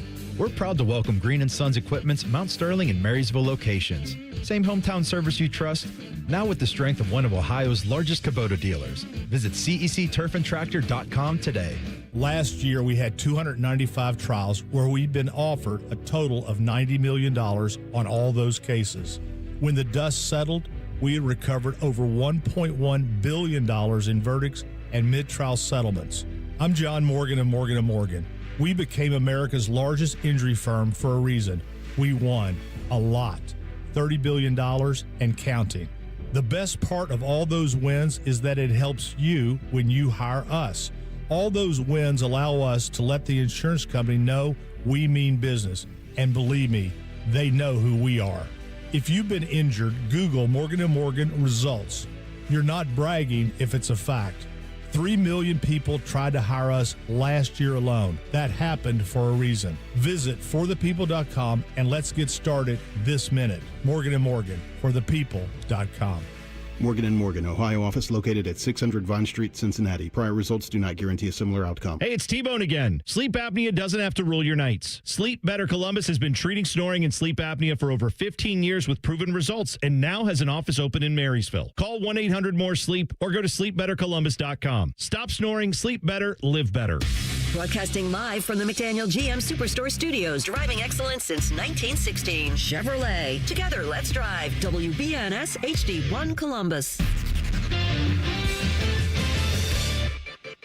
Good morning, I'm Eric Reeser. In case you missed it, there was a home run derby last night in Cleveland. It powered the Guardians to a 13-4 rout of the Twins. The 7 home runs hit ties a single-game home record and just one short of the all-time franchise record for dingers in a single game. Cleveland's one game out of the top spot in the AL Central, but the Guardians occupy the second wildcard spot in the American League. Cleveland will host Minnesota tonight at 6:40. As for the Reds, Cincinnati lost in Seattle 8-0 last night. Both teams are back at T-Mobile tonight at 9:40. You can hear that game on the Fan following the Buckeye Show. In college football, Big Ten Media Days next week in Chicago. Ryan Day and Buckeyes Julian Sain, Jeremiah Smith, and Jalen McClain will speak next Wednesday. The University of Michigan says athletic director Warde Manuel will step down at the end of the year after an investigation found widespread problems in the athletic department. This update sponsored by the Waterworks and Header Plumbing, Drain, Heating, and Cooling. Together to serve you better, scheduled today at thewaterworks.net. Breaking sports news when it happens on the Fan, Ohio's sports destination. Find us on YouTube. Search WBNS Radio and you can see what Bo looks like. But only if you subscribe. This is Bishop and Friends. Yes, it is. Eric Reeser, Joshua Perry, Ryan Baker with you on this Tuesday edition. Rolling along until noon today. You got the three of us in the rest of this week. Jake Trotter, ESPN senior college football reporter, will join us tomorrow at 10:30. We'll get Paul Feinbaum Thursday at 10:30 on the program. Today at 10:30, Uncle Dom. It might be building an ark as it is pouring out there. 2x2, right? He's got enough time on his hands, we figure. I'll tell you right now, I needed this. I think everybody did. The grass starting to get a little dry. And sprinklers were a little bit overworked. I needed this. Yeah, it is pouring. So again, if you're driving around out there, please be safe as you make it to your destination on time. That includes safe stopping distances. Yeah. I'm sure James is enjoying the sprinklers, though. Oh, yeah. Running around in his diaper in the front yard. Just, the man likes to take the shirt and the pants off and go run around the yard. It's a great life to live. Nothing wrong with that. No, there's really nothing wrong with it. Uncle Tom at 10:30. Go ahead. I'm with you on the stopping distances, by the way. This is a PSA to all the people. Stop following so closely on the interstate in general, but in particular when it's wet. It's okay to leave a little bit of space between you and the car in front of you. You don't have to be on their bumper. So outside of the radio station, 770 Twin Rivers Drive. Come see me outside if you disagree with what I say on the air. Cash me outside. How about that? But the road is 25 miles an hour. No, it's not. It's so It's hard. never It's 25. so hard to go 25 on that road. You cross Goodale, and I understand if you're going 30, 35, and you drop it down when you're on that road. But I'll cross and I'll go 25 because I'm not trying to have a cop sitting right outside the parking lot before our parking lot catch me right before I head into work. I'm not trying to have everybody here watch me get a ticket. So I'll go 25. And at least once over the last couple of days, I've had somebody trying to go 55 on that street. And I'm like, I'm not moving any quicker. And for that, and it's widespread throughout Columbus where people are in such a hurry to go somewhere or even get to a red light. Like they'll go 35 behind you. And I'm like, guy, it's a 25. Dude. And I'm not moving any faster for you. I'm not a road rage person. And I'm not out of self-preservation because some of these people are insane. You never know. But if somebody is tailgating me, I am absolutely going as slow as... You got the time for it. Yeah, as it is reasonable to go. I'm not going to be dangerously slow, but if we're on a road that's 45 and you're tailgating me, I'm going 40. I'm going 40. Like, back up. Don't do that to me. I hate it. Probably safer than brake checking, too. Yeah, well, Every once in a while. I've never understood that. Every once in a while, I think about it. But to your point, I'm not trying to have somebody slam into the back of a claim. Yeah, now my car is in the shop. Right. I'm so not just doing be that. safe, be careful, be patient out there. We're all in the same boat, and quite literally could be in a boat as it continues to rain. But we'll do Dom Tiberi 10:30. Real Truth coming up in a second. You've got your piping hot college football take that's still marinating. I'm marinating. It's a sports-wide take. Okay. I actually think it's going to fit into thing or not a thing pretty well. All right, so we might tackle that at the bottom of this hour. But again, right now, as I said. Bishop and Friends present The Real Truth. Sponsored by Diamond Seller, your true jeweler for almost 80 years. Kyle Whittingham will outlast the next athletic director at Michigan. Is that the real truth? Warde Manuel done at the end of 2026. They're looking for a new athletic director right now. Warde Manuel is going to help with that transition for some reason. So they'll have a new AD. They'd like to have one July 1. Kyle Whittingham is entering his first season with the Wolverines. Yes, Michigan is one of our 20 most interesting programs. But we'll get into the Wolverines as a football team coming up here in a couple weeks. He's a 66-year-old man. Hell of a ball coach. 2 questions there. Number 1, what's your desire to be in it for the long run? Could go 4 years, could go 10 years, right? You just never know. Number 2, what does a sport look like 5 years from now? And how adaptable is a 7-year-old man willing to be? So that's the Kyle Whittingham part of it. And then the next thing is, do they actually make a good hire that they don't have to get rid of in a couple years? I'm going to say no, for the sake of they're going to hire somebody who isn't a disaster that'll be around for 7, 8, 9, 10 years. I'm going to say that is not the real truth either, because as you mentioned, JP, he's 66 years old. He had been at Utah for 25 years, and I don't think Utah was pushing him out the door because they thought the results on the field weren't there, because the results on the field continued to be there for Utah. I think last year, they were on their 6th or 7th quarterback. That's not Kyle Whittingham's fault, but maybe they saw he wasn't adapting to the new game as well, or maybe he wasn't putting the time and effort into like he did 10 years previously when he was a younger man. Mm-hmm. So I don't know if I see Kyle Whittingham being at Michigan 5 years, and I think the AD will have plenty of leeway to get through that. So, and also, the Michigan football team, it's possible they could be in for a few rough years here. So, I'm glad you brought that point up, because that is a possibility. And I don't think you'll ever see them bottom out with the Kyle Whittingham. I think he's that good of a ball coach. But if you get a whole bunch of 9-3s, 8-4s with an occasional 10-2 regular season, he ain't a Michigan man, right? He's not going to get that benefit of the doubt. I don't know if he get the Sharon treatment. Well, get the Jim Harbaugh treatment, where they basically did everything they could to put him in a spot, including cheating, to have him successful there. I'm not sure he's going to get that kind of a leash. So if they go through a period that's average but not great, I don't know. Maybe they see a mutual parting of ways or something of that nature. And that's the thing. Kyle Whittingham, a damn fine football coach. But yeah, your point about Jim Harbaugh was it felt for years that he wasn't ever going to work out as their head coach. Just give him time. So you might have to take a little bit less money, but we'll give you more time. 2026 has been the most difficult summer on record. Yeah. Is that the real truth? It's a hard one, because the summers all run together for me. It's hard to pinpoint. There was one summer I had swine flu, so I would probably put that one. I think it was the same year that Michael Jackson died too. So that was just a rough summer for your boy. But the heat for me, and I'm one of those people, I'm going to complain when it's hot and when it's cold, right? You're going to get both out of me. This heat has been no good. And it's tough telling the kids that you can't go outside because the air sucks and you're going to burn to a crisp if you're out there for more than 15 minutes. So, yeah, this one's been pretty tough. I'll say that's the real truth.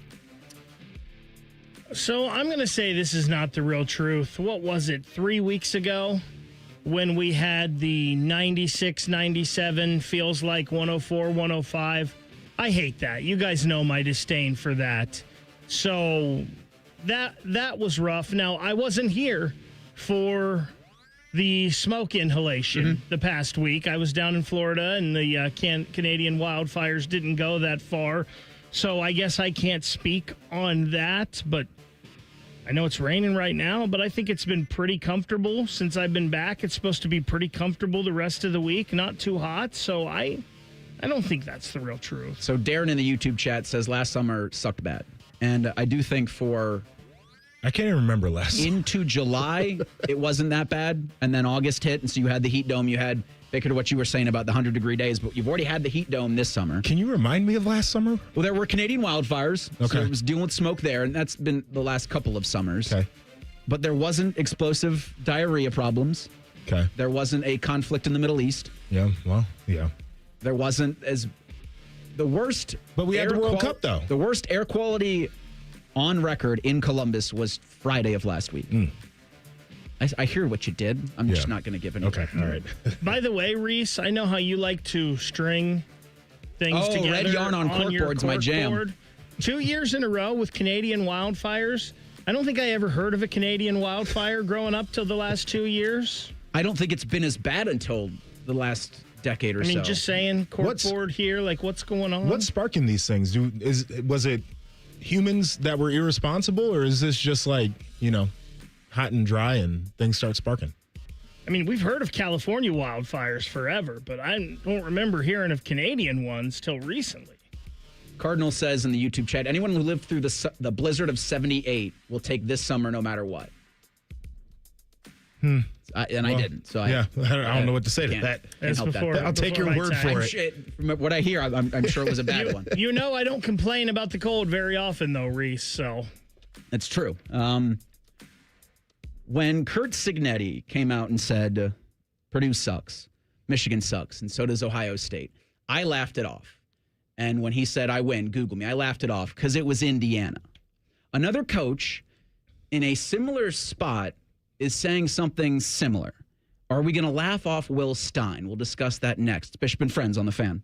The sound of Paul Keels calling a Buckeye game is erotic. Oh, yes. Your home of the Buckeyes, The Fan, Ohio sports destination. Scotty Vegas here, and my new Bronco from Krieger Ford might go down as one of my best purchases of all time. I love it. The family loves it. I decided to get my wife's car some much-needed service. Krieger Ford conveniently picked up her car. I was prepared to spend a ton on repairs. Nope. They walked me through the problems, and it was fixed and brought back to our driveway in a day. Plus, saved me some money for some summertime parlays. The Krieger Ford experience is awesome. See for yourself at KriegerFord.com. Are you ready to tackle those home projects? Whether it's a new patio, fresh paint, or just some more space, now's the perfect time to make it happen with a home equity loan from CME Federal Credit Union. You'll get an introductory 3.99% APR for 12 months, giving you the flexibility to take on those dream house projects. Your home's next chapter starts at CME. Visit CMEFCU.org to apply today and to get your plans underway. Terms and conditions apply. Federally insured by NCUA. Equal housing lender. McDonald's is putting value back on the menu. Whether you're craving a Big Mac, McNuggets, or sausage, egg, and cheese McGriddles, make it a meal and save. Your favorite is now your wallet's favorite, too. Extra value meals are back. Enjoy a $5 sausage McMuffin with egg extra value meal, complete with hash browns and a small coffee. Most stores open 5 a.m. or earlier. Price and participation may vary. Promotion pricing may be lower than meal pricing.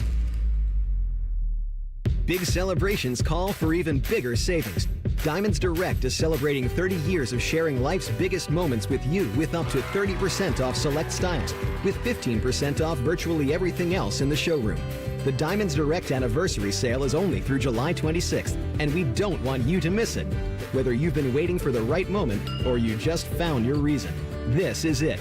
Come find yours before the sale ends.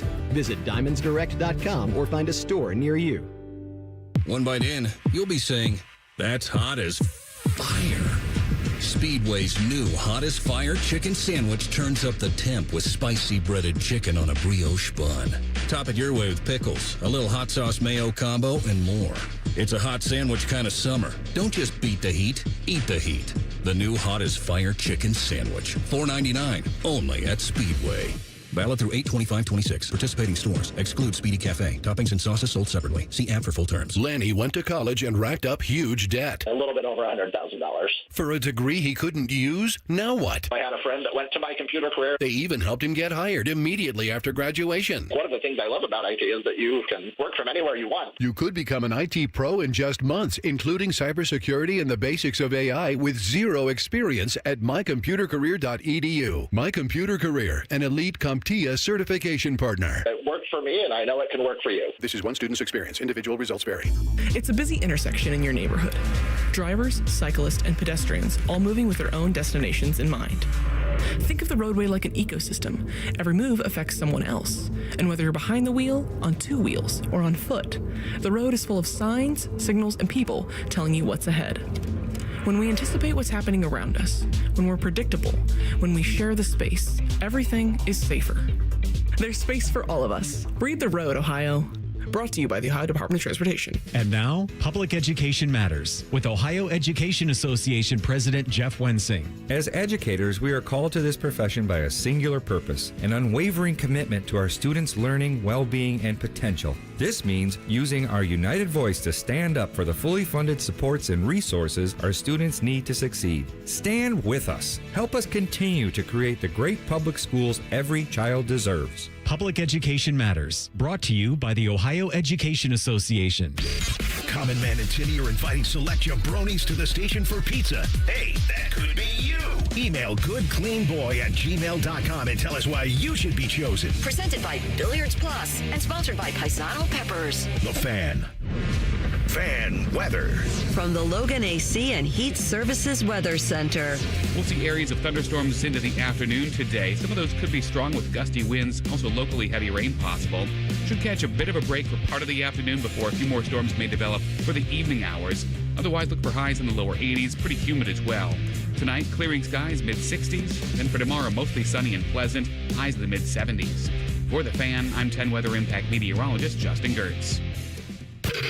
Miss a little, miss a lot. Catch Bishop and Friends wherever you get your podcasts. It's free. Sponsored by Atlas Butler Heating, Cooling, and Plumbing. The Fan.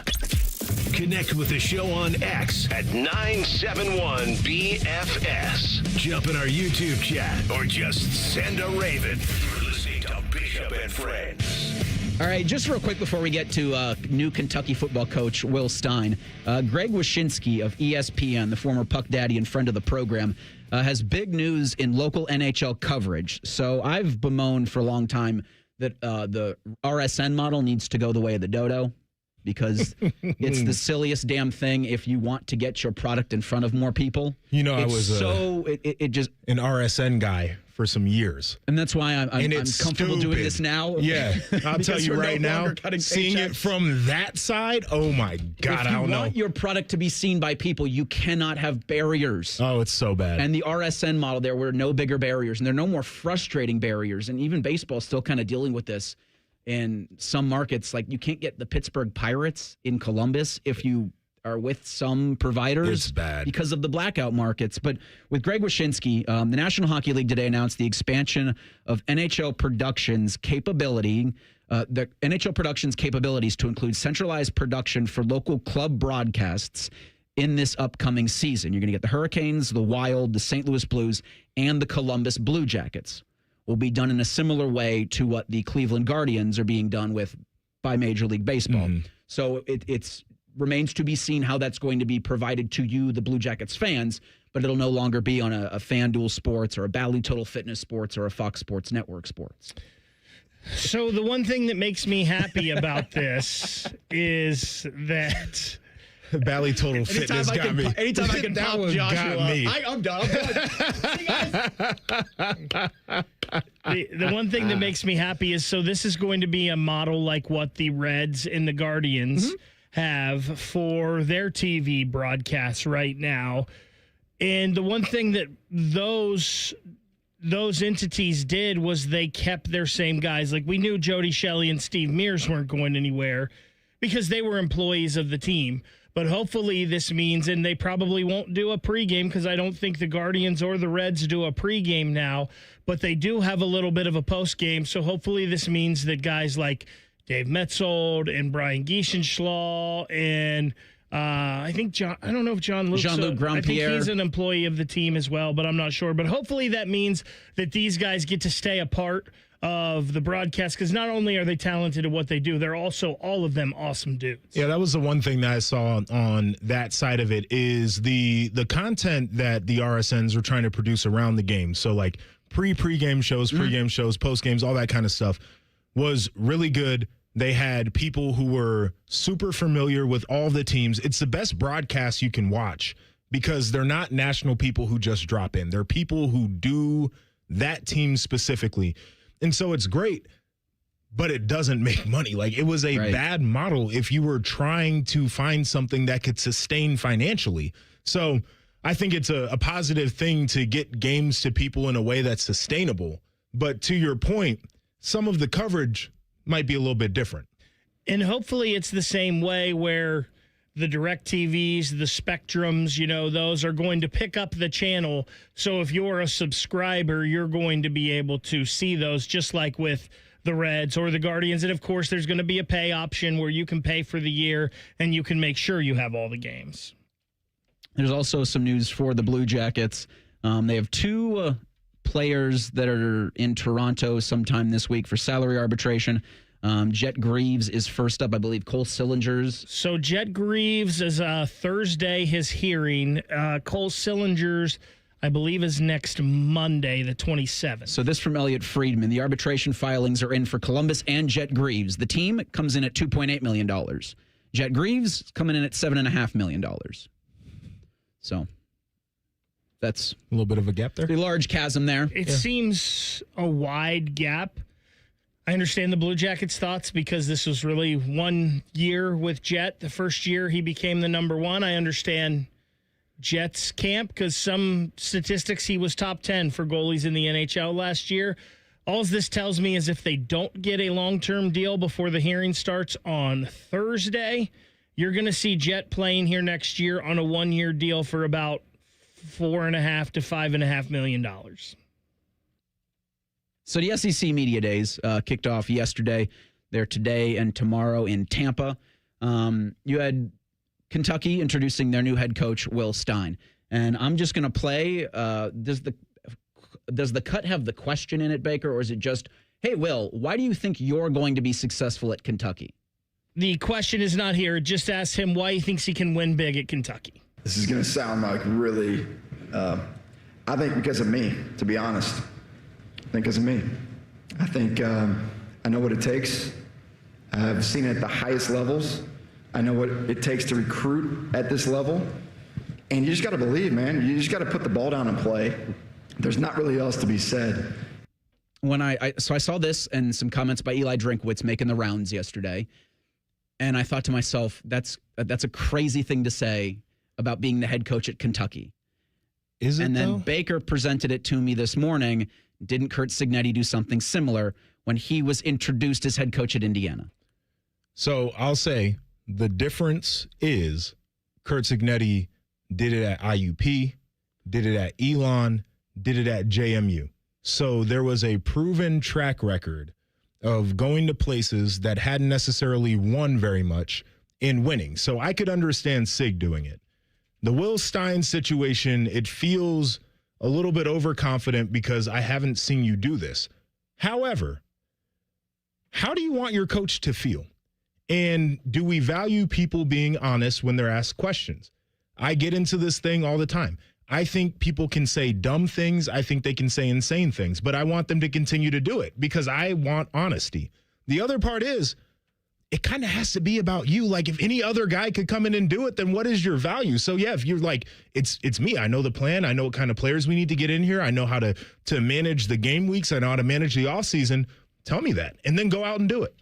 We've talked before about most uber successful people not being liked by everyone. The other thing those uber successful people have is confidence. Mm-hmm. You have to have confidence to succeed at the highest levels. And we joke a lot with some of the crazy stuff and wild things that Tyvus says. But that Tyvus got to where he was because he was confident in himself and his abilities. JP, you had to be confident in yourself and your abilities to make it to Ohio State and make it to the National Football League. One of the most beloved speeches ever in Ohio State history is Jim Tressel saying, "You'll be proud of our men in the community and in the classroom, and most importantly, 310 days from now on the field in Ann Arbor, Michigan."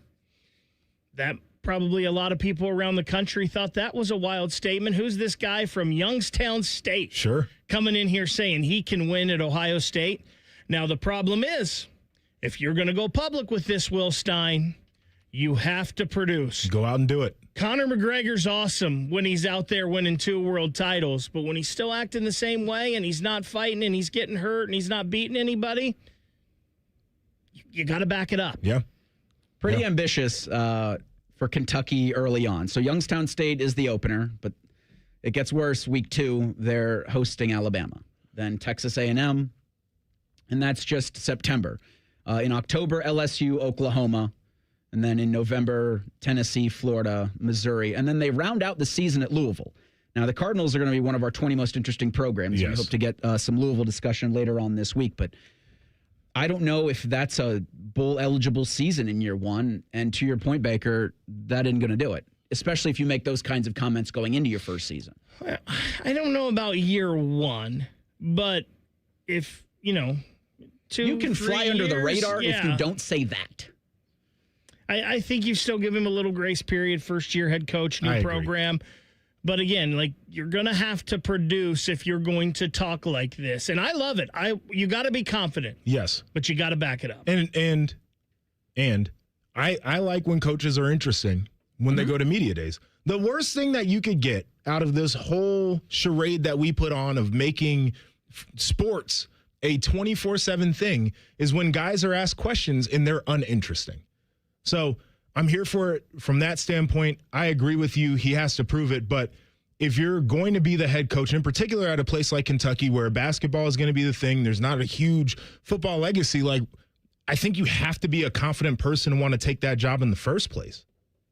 100%. You've got to have the confidence in yourself knowing that you can go and win there where it hasn't been done before. And it has been in some spots. No doubt. They got a couple of seasons where they've been really good, a couple of seasons where they've surprised, and this is very recently. I think with Kentucky, with a lot of the schools in Kentucky's boat, like the Louisville Cardinal we mentioned, a 4 or 5-star player goes to one school, doesn't work out there, hits the transfer portal. If they're able to utilize the transfer portal properly, you can have success almost immediately. You know who did that? One Kurt Signetti. I posed the real truth about the summer to you guys in the last segment. In 2 minutes, I'm going to ask Dom Tiberi if this is the most wild summer we've had in Columbus. Again, 2 minutes. Bishop and Friends on the Fan.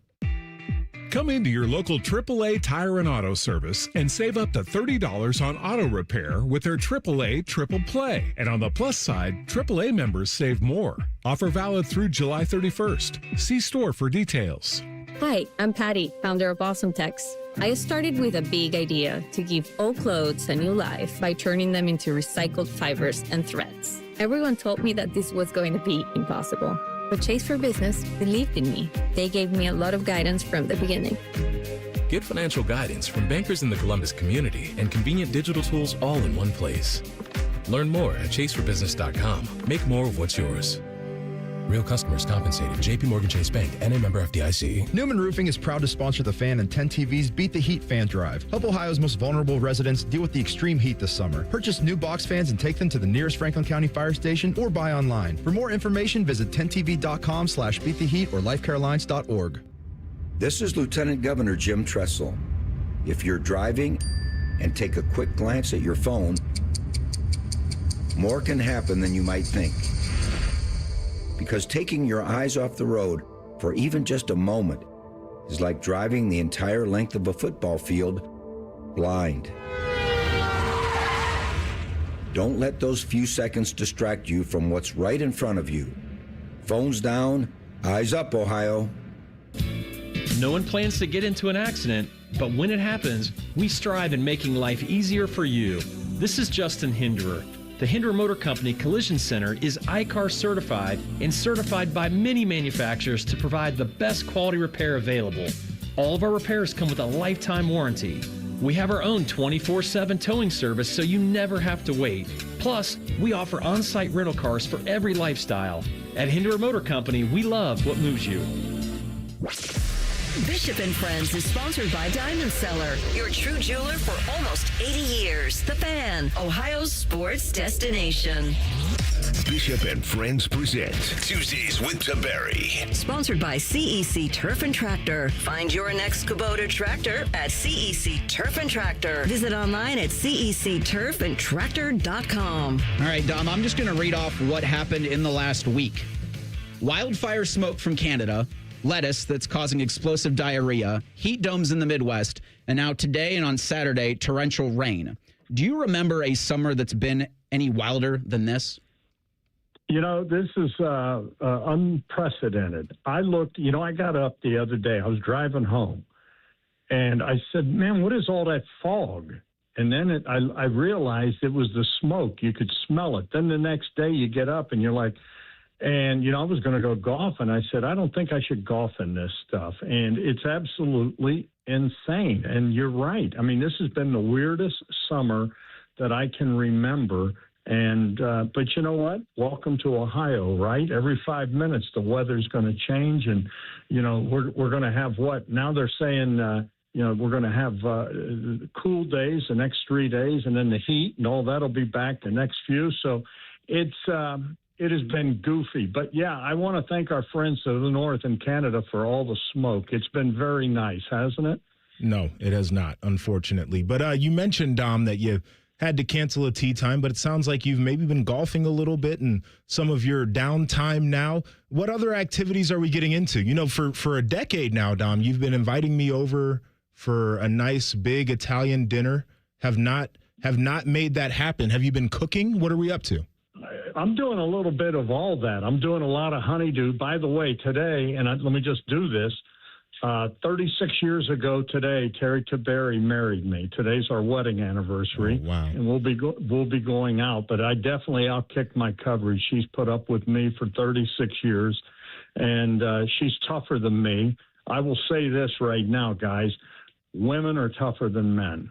And, if it was up to us to have babies, the human race would go extinct. But it's great that, we get to celebrate it, and we're going to go out. We're going to go to a little place called The Avenue, Joshua. Oh, yeah. You ever been there? Absolutely. They got the best hash browns there are. They got the best martinis, too. Well, I mean, why not?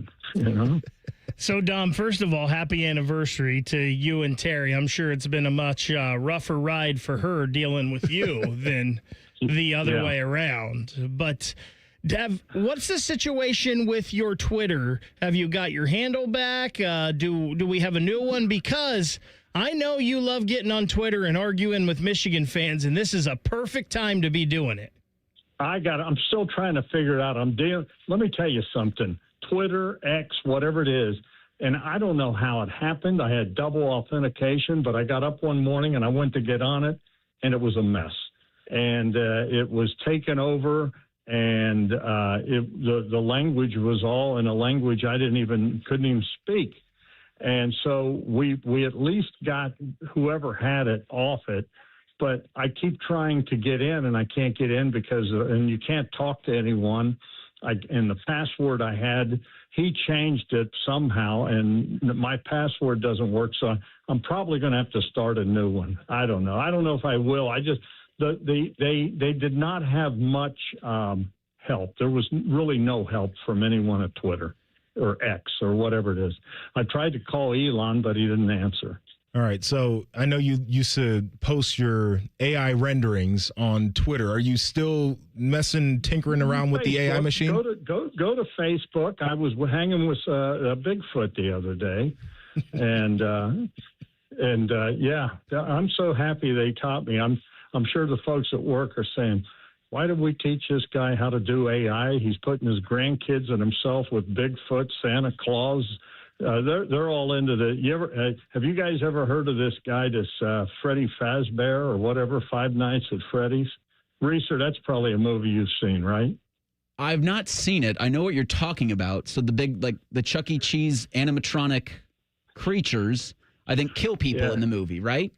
Well, I guess that's what it's about. My 7-year-old grandson, who's going to be 8, knows all about it. He has not seen it, but I don't know. I guess they talk about it or whatever. And I'm like, what? There was a book at the Sam's Club the other day. Papa Dom, can I get this? And I'm looking at it. It says, you got to be 12. No, you can't get it. And I think Five Nights at Freddy's not something the kids should be watching. I don't think so. But what is it, Chuck E. Cheese or whatever? That's something for the kids, but not the movie on the thing where the robots get. I mean, the robots are creepy, and they've always been creepy, but not the movie that they're killing people in. I did want to ask Dom, how many times do you think you've invited Joshua over, and he said no every time? What the heck? Well, the guy was playing pro football, and he was doing a lot of stuff. He's all over the country. This guy is let me tell you something. The fact you got him on this show is amazing. This guy's a movie star. Are you kidding me? Movie star. Well, he's bigger than Joshua Perry. Movie Goodness star. Gracious. He goes to Lewis Center. They have a parade. Okay, all right. Let's calm down on that. We're going to make it happen because my wife, Madison, and I know you love Maddie, but she has been pestering me now that you're semi-retired that we got to go over to Dom's and we got to enjoy some food. Yeah, come on over. We'll make you pizza and we'll reminisce. And I heard you guys talking about here's my take on this Michigan thing, okay? And this is what I want to say. And to you Michigan fans out there, listen, I'm sorry, but you got caught with your hand in the cookie jar. And, the old saying goes, Joshua, if you're not cheating, you're not trying. They took it to a different level. And then some of the other things that happened was another level.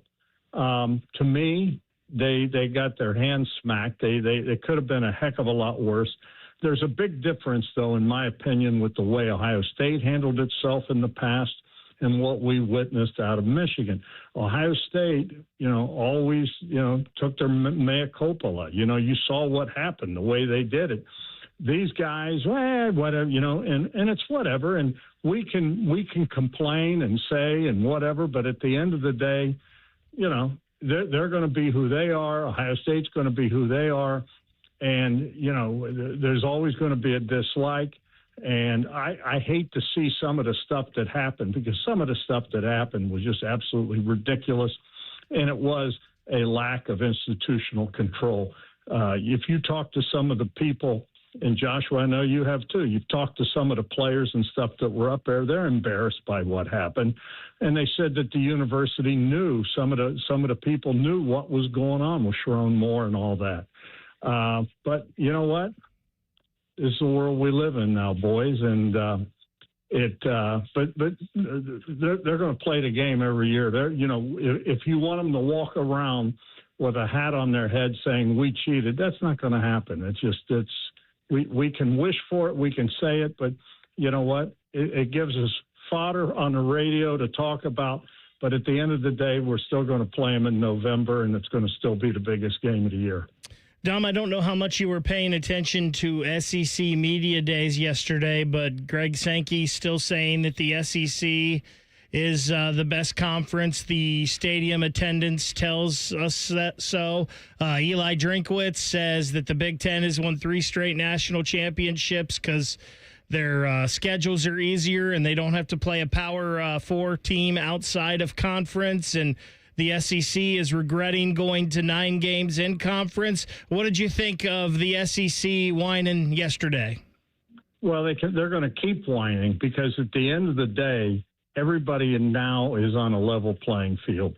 And back in the days when, the SEC had the advantage, Nick Saban said it best the other day, or when he said it, that, the only way a guy from the South will go north is if you're paying them. But they are paying them now.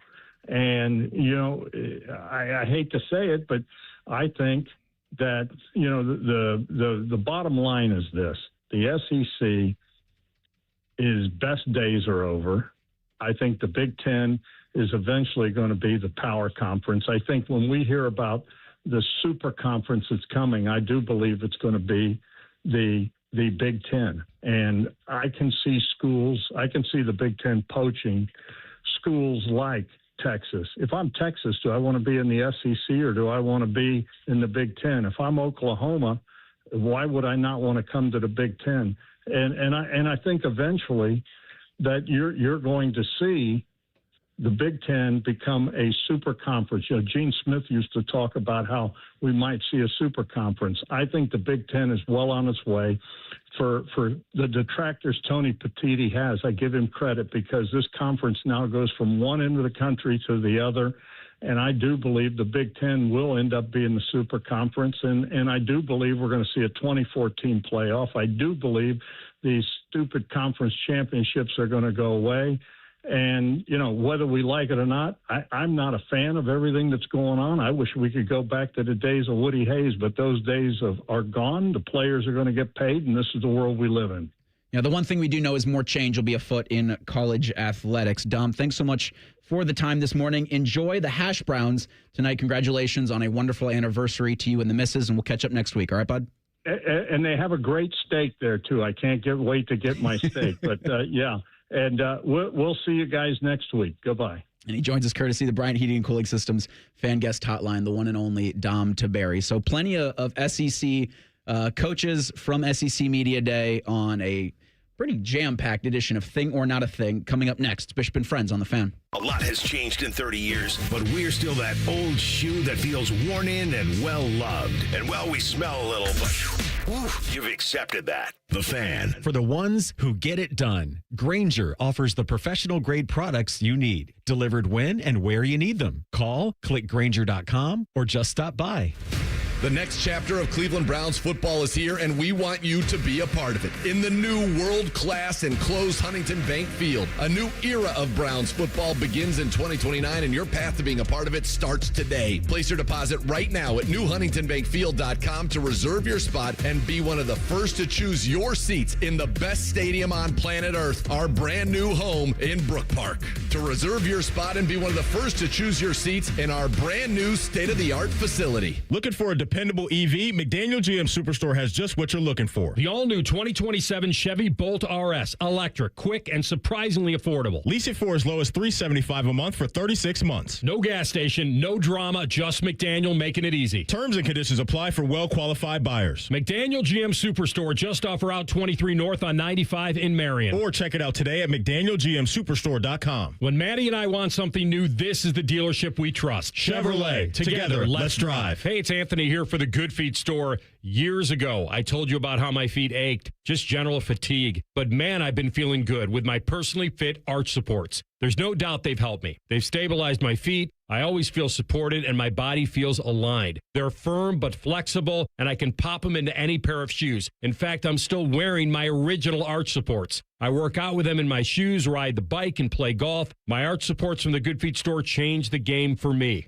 And the fitting I got was personalized, and it will be for you. It's really thorough. They measured my feet and arch size, and I knew right away after taking the test walk around the store, I felt the difference. Book your free personalized fitting today, and once you've been fitted and you found the supports that work best for you, you'll be able to wear your new arch support inserts home. They're made in the USA and engineered to last. It's simple. Just stop by the Good Feet store in Grove City or on Polaris Parkway in Westerville. No appointment necessary, but you can always schedule online. Get started at goodfeet.com. Hey, y'all. It's the Rocket Roger Clemens here. I spent years on the mound giving everything I had, and now I feel every inning in my knees, back, and shoulders. But I didn't want surgery, and I sure didn't want to be sidelined. That's why I turned to QC Kinetics. QC Kinetics Medical Director Dr. Christie and his team use regenerative treatments that help your body heal itself. No surgery, no meds, and no downtime. Whether you're teeing off at the club or chasing the grandkids around, QC Kinetics helps you get back to doing what you love. Call QC Kinetics now and schedule your free consultation.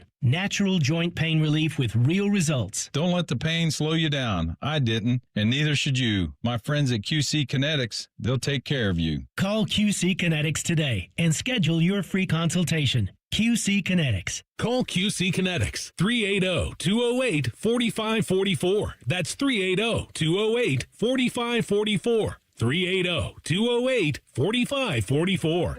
Our double hung is as good as it gets. There's something really simple. It's called an interlock. We interlock our windows.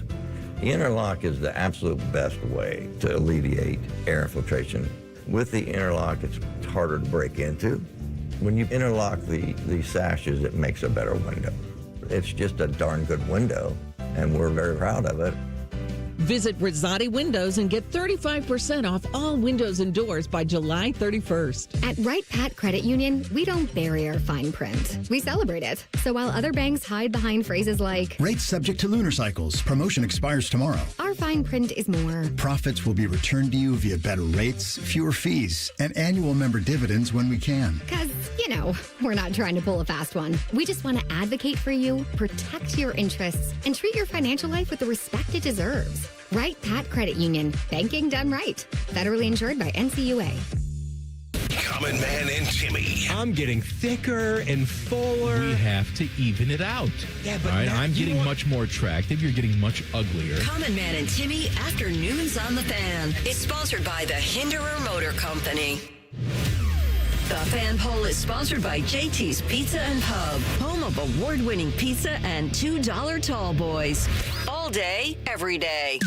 10 feet tall and bulletproof isn't just a saying, it's a way of life. You're listening to Bishop and Friends. All right, because we have 20 most interesting coming up in the 11 o'clock hour, we'll center on the Notre Dame Fighting Irish. And Bryan Driskell will be our guest at 11:30. He's the owner and operator of IrishBreakdown.com and the Irish Breakdown podcast. Thing or not a thing might just be one big thing. And that's what Joshua Perry's been sitting on for the last, 90 minutes or so in regards to college athletics.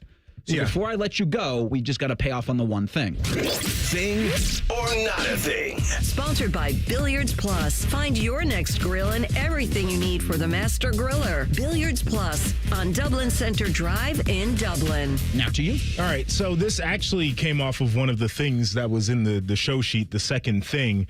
Alejandro Dominguez, who's the president of South American Soccer and FIFA VP, was talking about the 100th World Cup in 2030 and said that they're working to ensure that the 2030 World Cup is held with 64 national teams. Okay, and so it's this idea of sports and these big-ass bloated tournaments. And I feel like in real time, the veil is being lifted back on what we're doing here. And it's not to crown the best champion or the most deserving champion or any of that. It's to put more games on television. And it's really starting to bother me as somebody who feels like winning is the most important thing in sports. We just keep adding and adding and adding and diluting what the tournament feel should be, what a postseason feel should be. That's my hot take. Tony Petitti was the first one to change really how we discussed actual football games. Content inventory were the two things that he called them. Right. And it seemed weird then. Then it seemed gross. And now it just seems like the way of the world. Is where you don't look at these things as a contest between two teams to see who's the better. You look at it as an event, or you look at it as a spectacle that is designed to create ad revenue. And now you've got the NCAA tournament adding teams. The bracket's going to look uglier when you print it off and fill it out, right? Like, it, to me, I feel like we're losing the plot a little bit. We're after the dollars, which I understand are important, but at what expense? It's kind of a miracle that it took us this long to get here with all of this stuff, because you mentioned the NCAA tournament. And the NCAA tournament has had so much success for so long. And I've always said the NCAA basketball tournament is maybe the most exciting way to crown a champion, but it's also probably the worst way to crown a true champion. Sometimes you get the best team in college basketball that wins the NCAA tournament, but that's not always the best way to bless you. Yeah, something. The best way to crown a champion is a 7-game series. Now, obviously, you can't do something like that in football. I also think in the NCAA tournament with the basketball tournament, the rosters are so small that it's easier to have a bunch of teams that could win the thing. Mm-hmm. In football, I'll still argue that there's only a handful of teams most years that are good enough to win. So you're right. As we dilute and add things, maybe it could be more exciting. Maybe you're going to get a big upset here or there.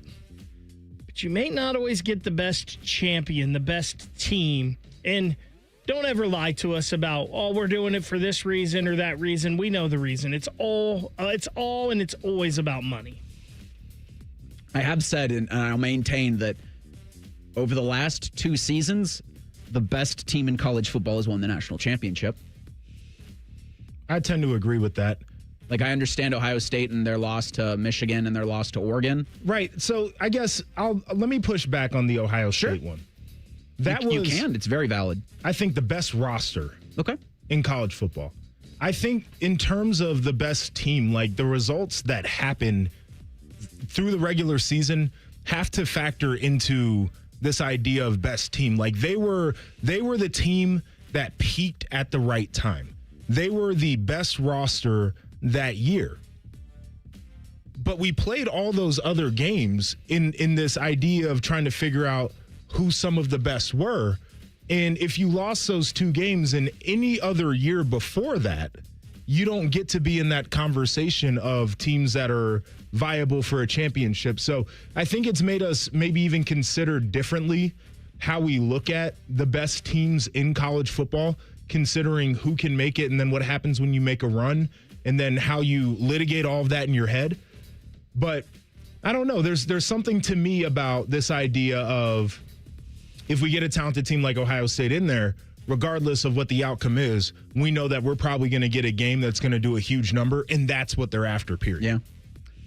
Do you have the Josh Heupel son ready, Baker? I sure do. So Tennessee hosts LSU November 21st. It'll be the first time back to Knoxville for Lane Kiffin as the head coach of the Tigers. At SEC Media Days Monday, Josh Heupel, Tennessee's head coach, was asked how he thinks fans will welcome Lane back to Neyland Stadium.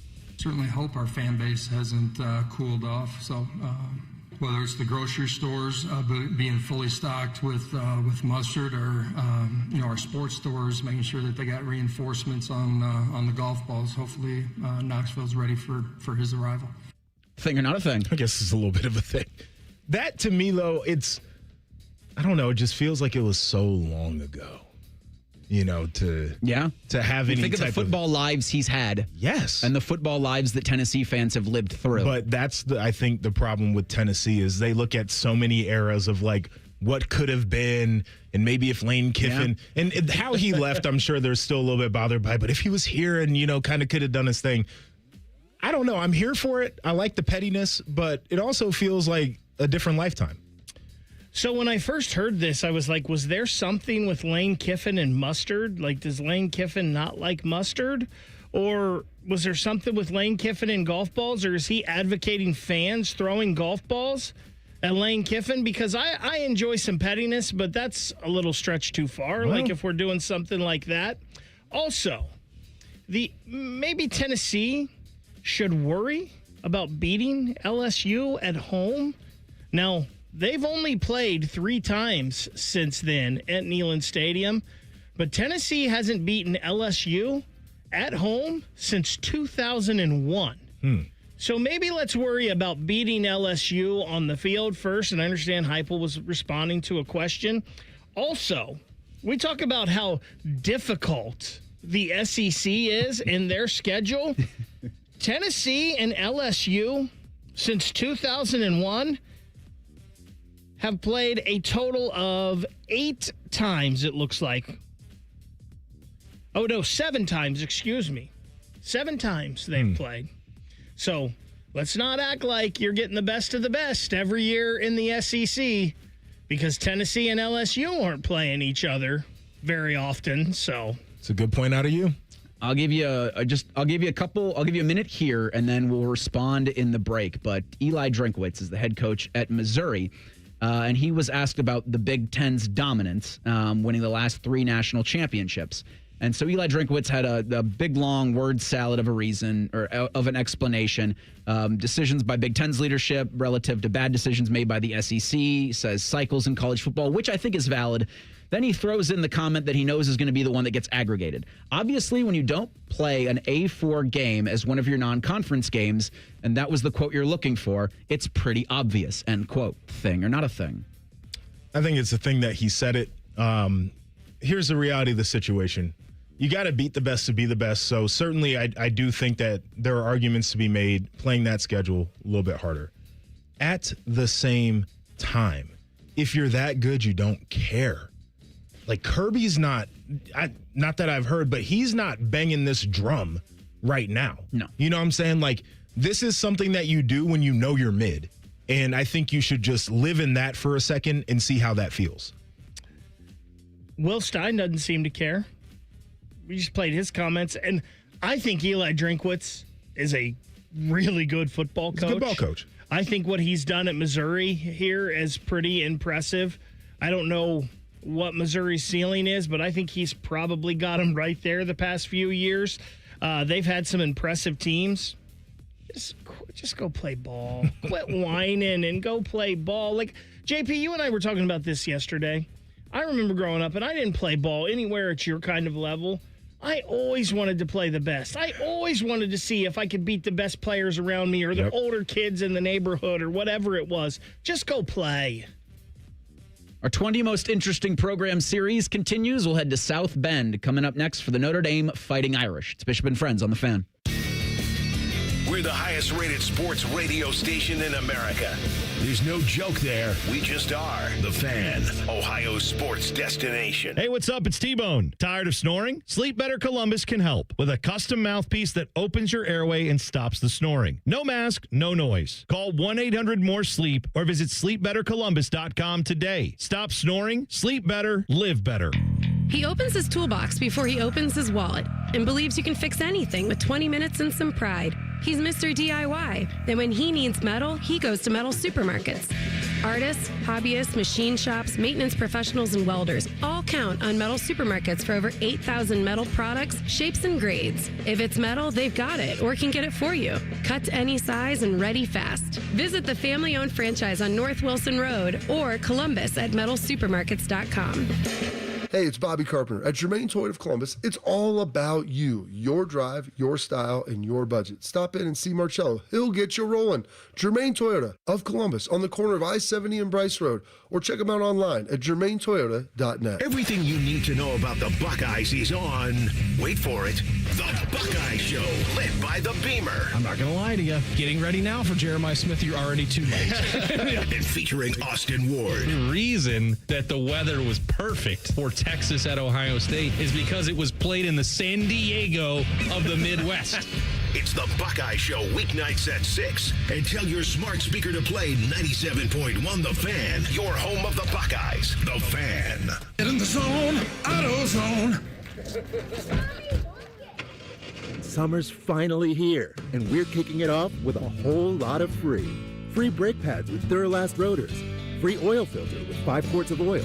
Free Armor All wipes with Armor All glass cleaner, and more. More free, so you can have more summer. Celebrate free at AutoZone. Now through July 27th. Restrictions apply. Get in the zone, AutoZone. Having insurance isn't the same as having State Farm. It's like needing a lawyer, but getting some guy who just watches courtroom dramas. How does the defendant plead? Guilty. Wait, what? Also, objection. You object to what? Erroneous. Counsel, approach the bench. Hey, can I get a whack at the gavel? You wouldn't settle for just any lawyer, so don't settle for just any insurance. Get the real deal with State Farm. Like a good neighbor, State Farm is there.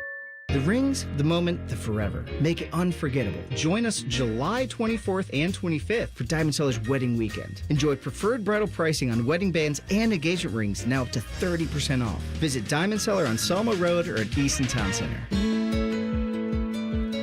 There's something that has always made small towns and great communities strong. It's not the buildings themselves, but the people and who show up for them.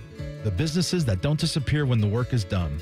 The ones that sponsor the local festivals, cheer from the sidelines, lend a hand when needed, and take pride in calling this place home. For more than 30 years, that's exactly who Newman Roofing has been. Yes, they install roofs, siding, and gutters, but what homeowners remember is how they're treated. The straight answers, the respect for your home, job sites left cleaner than they found them, and craftsmanship that's built to last. Because when you live where you work, every customer is also a neighbor. That's why Newman Roofing has spent decades investing in this community, earning trust one family at a time. Newman Roofing, treating you like family and our community like home. Call Newman Roofing today at 614-NEW-ROOF or visit online at newmanroofing.com. Don't just get a new roof, get a Newman roof.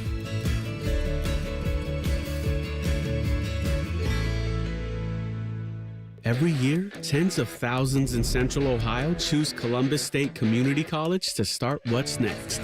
They're earning degrees that open doors to in-demand jobs, stable careers, and real earning power. They're bridging the gap to an affordable university bachelor's degree, avoiding the trap of student loan debt, and moving their lives and our community forward. Columbus State is making Central Ohio stronger. Apply today at cscc.edu. When you first saw her, she was out walking her dog. You didn't notice her at first. But when you finally did, it was too late. Because at that moment, you were speeding.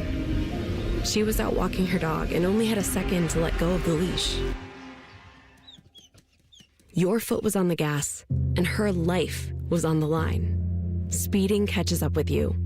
Paid for by NHTSA. Hey, it's T-Bone again. Sleep apnea doesn't have to rule your nights. Sleep Better Columbus has been treating snoring and sleep apnea for over 15 years with proven results and now has an office open in Marysville. Call 1-800-MORE-SLEEP or go to sleepbettercolumbus.com. Stop snoring, sleep better, live better.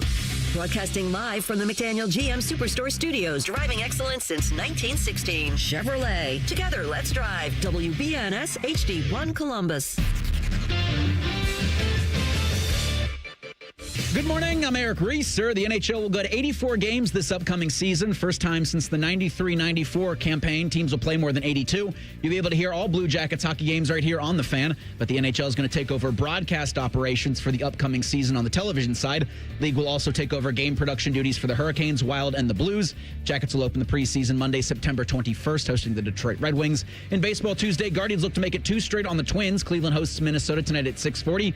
Guardians hit 7 home runs on Monday and a 13-4 rout of the Twins. That ties a record for most dingers hit in a single home game in franchise history. As for the Reds, Cincinnati was shut out last night in Seattle 8-0. Red Legs and Mariners go tonight at 9:40. You can hear that game on The Fan following the Buckeye Show. This update is sponsored by BMI Federal Credit Union. Take a vacation from high interest rates with special rates on balance transfers at BMI Federal Credit Union. BMIFCU.org/consolidate. The perfect show for quarter zips and khaki shorts. You're listening to Bishop and Friends. Yes, you are. Joshua Perry in with Baker and myself on this Tuesday. It's the three of us rolling all week, and then Bo rolls back in from Montana next Monday. If you heard there in the update that the Blue Jackets television operations are going to be taken over by NHL Productions. So if you're wondering what the heck will that look like, I would say similar to what the Guardians and the Reds have with MLB TV. Is they're going to offer some sort of service that gives you access to Blue Jackets games, all 84 of them this upcoming season, which I think is much better than how they've been doing it in the past with that RSN model that I wanted to go straight to hell. And it looks like it did because it's poorly managed and it's a dumb idea. You want eyeballs on your product, you need to make your product available. Bally's Total Fitness. Bally's Total Fitness Sports was the dumbest thing, both from a branding and from a branding and a standpoint of our sports not being talked about much. So we're not going to have it easily accessible to everybody who might want to watch it. I do think what the NHL could do, and a lot of details still need to be, finalized on who's going to be presenting Blue Jackets hockey on NHL TV. So we'll have news once that does come out. But if you want to really make, I think, a dent in, I don't know if you can ever make the kind of money that other leagues are making for the NHL, but if you want to be accessible, figure out how you can get on rabbit ears. Figure out if you still want to party with Sinclair, and I understand if you might not want to, but there are other viable options in this market that have a 10.1, a 10.2, a 10.3, a 4.3. Like, become available to more people. More people will be interested in your product, I think. It's just so interesting to me how this world has evolved from rabbit ears to cable to the cable bundles and all of the packages, digital cable, and then to streaming, and then back to people wanting to unbundle the bundle. And finally, we are back to, well, if you want to get this thing on rabbit ears, that would be great. So, Reese, one of the things with the rabbit ears, and I don't know how this would all go, but I know from talking to people around here, because of the affiliation with the network, you can never do it. Here, at least. Now, I don't know, like you mentioned, other places. I don't know what their affiliation agreements are with their networks, but that might be your one problem with rabbit ears, because I don't know if there's a local TV channel that's on rabbit ears that isn't really affiliated with a network and what those network requirements are. So I brought up Sinclair because last season they had several games available. And if it's already been done, then I think while there are always going to be hurdles or red tape or however you want to phrase it. But if it's been done before, I think you can do it again. Obviously, you got to figure those out. Adults get in the room and try to figure that out at a bigger scale than, I mean, you're seeing it with WNBA teams. You're seeing it with other NHL teams that are being available to local markets. It was the artist formerly known as the Phoenix Coyotes. The Indiana Fever have arguably the biggest women's superstar on the planet, and they figured out a way to get it available for rabbit ears. It's there. The precedent's been set. I think for the Blue Jackets, it would be a step in the right direction. Another step taken after the death of the RSNs. But for the 11 o'clock segment that we do here until we are at Ohio State's training camp on August 6th and 7th, or 5th, 6th, and 7th, I want to say. 11 o'clock, 20 most interesting college football programs has us in South Bend. We'll expand conferences, we'll expand the playoffs, but we'll never, ever expand our interests. Bishop and Friends present the 20 most interesting programs. The extra handsome Marcus Freeman entering his 6th season, I guess 5th full-time season in South Bend with the Notre Dame Fighting Irish. Joshua, is this the year where you say win it all? I think it has to be if you're just looking at what they have returning, what they added through the portal, and they ain't playing anybody until they get to the postseason. They'll be the freshest team in America based off of that schedule there. So I know people in South Bend are very confident. We've been there before with them, so that's not necessarily anything new. I think people nationally believe in Notre Dame's ability to win a title in the new era, where a lot of national folks were like, I don't know if they'll do it again because they haven't done it in so long. And that was why I kind of asked that question about, is this the year? Because I would look at this Notre Dame team and say, well, they're really good on paper. 2024, they were in the game. And then last year, I would think that would have been the year. You're going to win it. You're going to win it all this year. But the Irish last season, 10-2, and decided to take their ball and not go to the Pop-Tarts Bowl. Sure. Which I think it's a little bit of a weak move, but I don't necessarily blame them. I thought it was just so weak. Okay, so it was weak, but I think if I was, you put yourself, and now I'm going to sound like I work for NBC for a second. But you do. I do. Okay. All right, so from the standpoint of what the ACC did as somebody who is like a partner to Notre Dame in the anti-Notre Dame politicking, I thought was actually a little bit insane. And I feel like it's not a way to treat somebody you do business with. But that was, they were in self-preservation mode because they knew their conference champ was not getting in. So they had to promote Miami. Sure. I get that aspect of it. So you kind of put that there off to the side. The other thing that bothered me about that, and I think bothered Notre Dame, is everybody's pointing at them in Miami. And those two teams played, and obviously Miami won the regular season. Nobody was pointing hard enough at Alabama. And I think that was part of it, too. It's like, so y'all are pitting us against one another. Alabama's sitting over here looking as phony as anybody else, and you're just going to let them in there. I do think Alabama got the conference championship game bump. Which was crazy because they ain't look good. I think they also got the SEC got the shaft the year before, if you want to call it that. And, you know, it could just be that was the way it should be. But the SEC wasn't happy that they only got 3 teams in the year before. That wasn't going to happen again last year. Whatever. I think there was also a lot of people who make decisions for the sport. I was about to say, I'm going to red yarn this.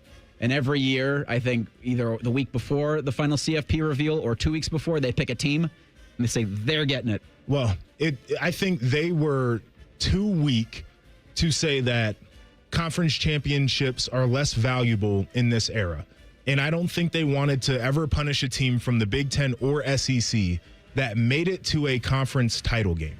And so they're just going to be in. And now all of the discussion we've been having all offseason is about how these games don't matter if we're going to move to more teams anyway. So they're weak leaders to begin with. But Notre Dame ended up in the middle of this whole thing of like Miami versus Notre Dame, but nobody's talking about Alabama. I might have gotten my ball and left too. It was so interesting and crazy hearing ACC Commissioner Jim Phillips back in the spring stumping for Notre Dame when you clearly did not stump for Notre Dame. You stumped to get your conference in because your conference champion wasn't good enough to make it in. So you're stumping for Miami to get in, so you've still got that ACC money over Notre Dame. Do I think Notre Dame probably got a little screwed last year? Yeah, but win your games. You had 2 big games on your schedule, and you lost them both. I understand they were early in the year. This is one of those things for Notre Dame this year, JP. Yeah. This schedule, you've got to run the table. They have to be 11-1 or 12-0. They have to be, but that one's going to have to be real convincing. I don't know. I honestly don't know who they should lose to outside of potentially Miami. Potentially Miami, but here's the thing. Are they going to be fool's gold? Are they going to be good enough when they get in? That's what I'm just not sure about. This is where you had it, Baker, in the prep, where Notre Dame coming in, leading all of FBS with 72% of its total production returning in 2026. And I wonder, was Jeremiah Love 28%? He might have been. He was that probably, math not right. I think he was 24 and Jadarian Price That's was what I was going to say. say between him and Jadarian Price. Like, that was... Because that, for me, is that Notre Dame team last year had Jeremiah Love. This Notre Dame team does not have Jeremiah Love, and they've had to go into the portal for a lot of the talent that they hope CJ Carr can take the next step with. And to have the kind of security blanket and love you do not have this year, can you reasonably ask the quarterback to take the next step? Yeah. Yes. And I think he's ready to. It was interesting to me watching the development from the early season to the end. One of the things that does worry me about him is he only threw picks when they played the best defenses on the schedule. Right? So, like, he's got to become a little bit more confident when he's got some of that heat coming toward him. But I think they were in the spot that they wanted to be in, where they could have a developmental quarterback in the program, because they had been a portal team for the quarterback the last couple years. And so I think they like the idea now of somebody who's been around for a few years. However you want to argue about what Notre Dame should have been or what has been, I do think we can all agree that Marcus Freeman has done a hell of a job with this team, considering the situation that he took the job, but it wasn't left in the best hands. Well, it was left in good hands after not being taken care of by one Brian Kelly during his tenure in South Bend. We will hit the categories on the Fighting Irish coming up next. It's Bishop and Friends on The Fan. A lot of hosts have been on our airways in the past 30 years. Some good, some bad, some really bad. Anyway, sorry for that. The Fan. This is This Date in Reds Baseball with team historian Greg Rhodes. 1982, the Reds suffering a miserable season. On this July 21st, their record stood at 34-58. And general manager Dick Wagner fired John McNamara on this date and handed over the reins to Russ Nixon, a popular choice, a Cincinnati native, a former big league catcher, and one of 4 graduates of Western Hills High School in Cincinnati to play in the major leagues. The others, Jim Fry, Don Zimmer, and Pete Rose. But Nixon's West High pedigree couldn't help him manage the Reds. He lasted just a year and a half and was fired after the 1983 season. A managerial change this July 21st, 1982. This date in Reds baseball. This Date in Reds Baseball is brought to you by the Cincinnati Reds Hall of Fame and Museum, presented by Dinsmore. Celebrating greatness, preserving history, providing inspiration.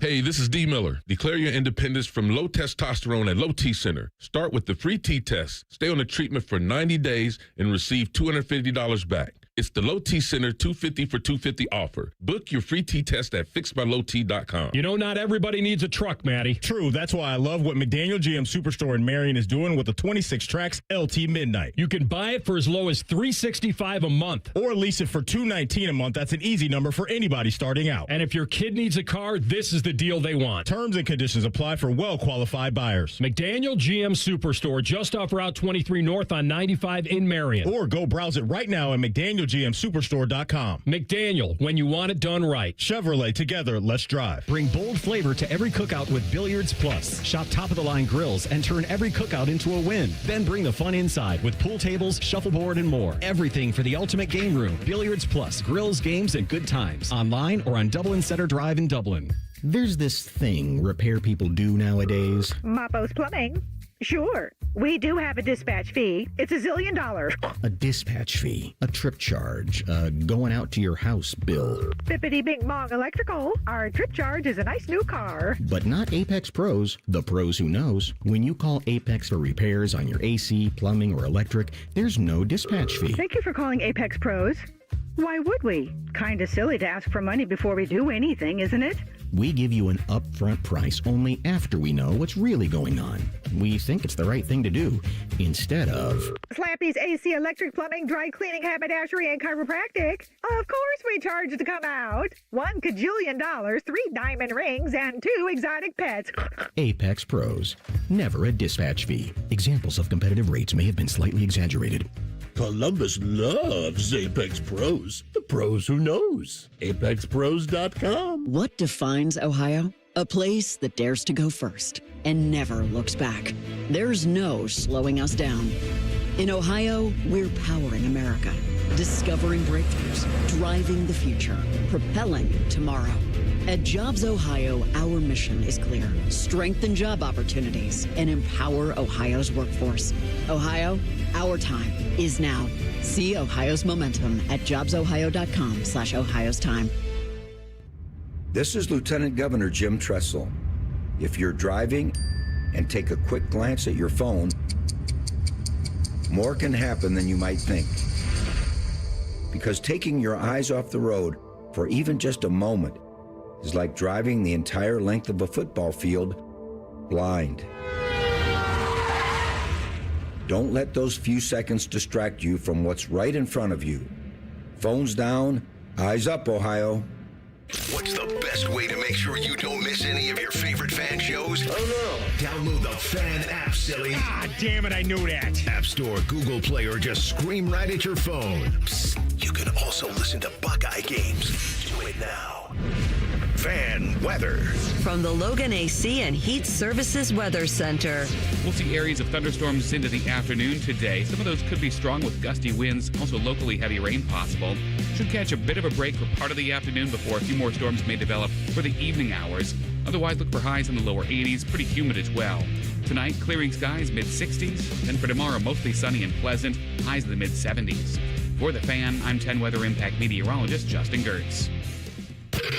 Miss a little, miss a lot. Catch Bishop and Friends wherever you get your podcasts. It's free. Sponsored by Atlas Butler Heating, Cooling, and Plumbing. The Fan. The best facial hair on the air. This is Bishop and Friends. All right, so this is one of those moments where what we do in the break has to make its way to the air because we're looking at Notre Dame and they're our 20 most interesting program today. We're going to go and talk to Bryan Driskell at 11:30. He's the owner of IrishBreakdown.com and the Irish Breakdown podcast. But Baker was looking up who previously coached for Marcus Freeman, or who coached Notre Dame before Marcus Freeman, Brian Kelly. And Brian Kelly was at Notre Dame for 11 seasons and won a ton of football games. He also won a bunch of football games at LSU. I think he didn't win any games that were meaningful, and we just hate Brian Kelly. I think is what clouds a lot of judgment here. And I think the hate's deserved for Brian Kelly because that guy stinks. Yeah, well, no. I mean, like, it is deserved. He won a ton of football games. Yeah, we don't have to talk about the windy day at practice and, like, all that kind of stuff. And, like, he was a little testy in the media sometimes. Like, he's not a likable coach, but the guy could coach some ball, to be clear. He's gotten the chances. Yeah. Yeah, I mean, his record at Notre Dame was not terrible. I mean, a 74% winning percentage. I think it's just there are certain expectations with Notre Dame. Yeah. almost like a Penn State that are they realistic expectations now? Like, I am one, JP, that I believe Penn State is going to regret getting rid of James Franklin, because I don't know if Penn State is a national championship type team They anymore. might have hired the same And guy, too. I think they did. I think they maybe hired I don't know, a discount store version of him. Just a different little font bit. of James Franklin. But yeah, it's just interesting. Like, we have such a bad taste in our mouth for Brian Kelly, and Brian Kelly and LSU just always seem like oil and water. But he didn't do a terrible job at Notre Dame. No. For Marcus Freeman going into year 5 in South Bend, 43-11, 43-12. I don't want to put that 2022 Fiesta Bowl loss against him because it happened. It did happen. The aforementioned Brian Kelly was out the door to LSU, to his new family. And you had the situation where Marcus Freeman takes over. And I think he's done a really good job. But we'll see what Baker, we'll see what Joshua Perry think on the grades of Notre Dame's head coach. We'll hit the categories on the Irish.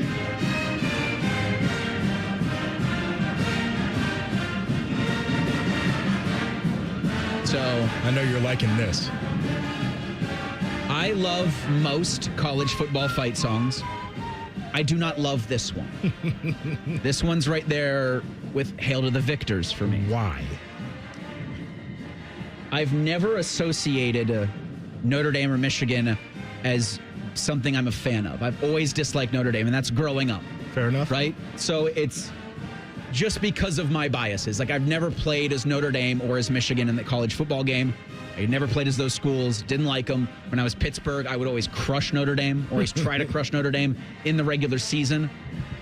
And I don't have a particular reason to, as I'm a 36-year-old man, dislike Notre Dame. They've done nothing wrong, in my opinion.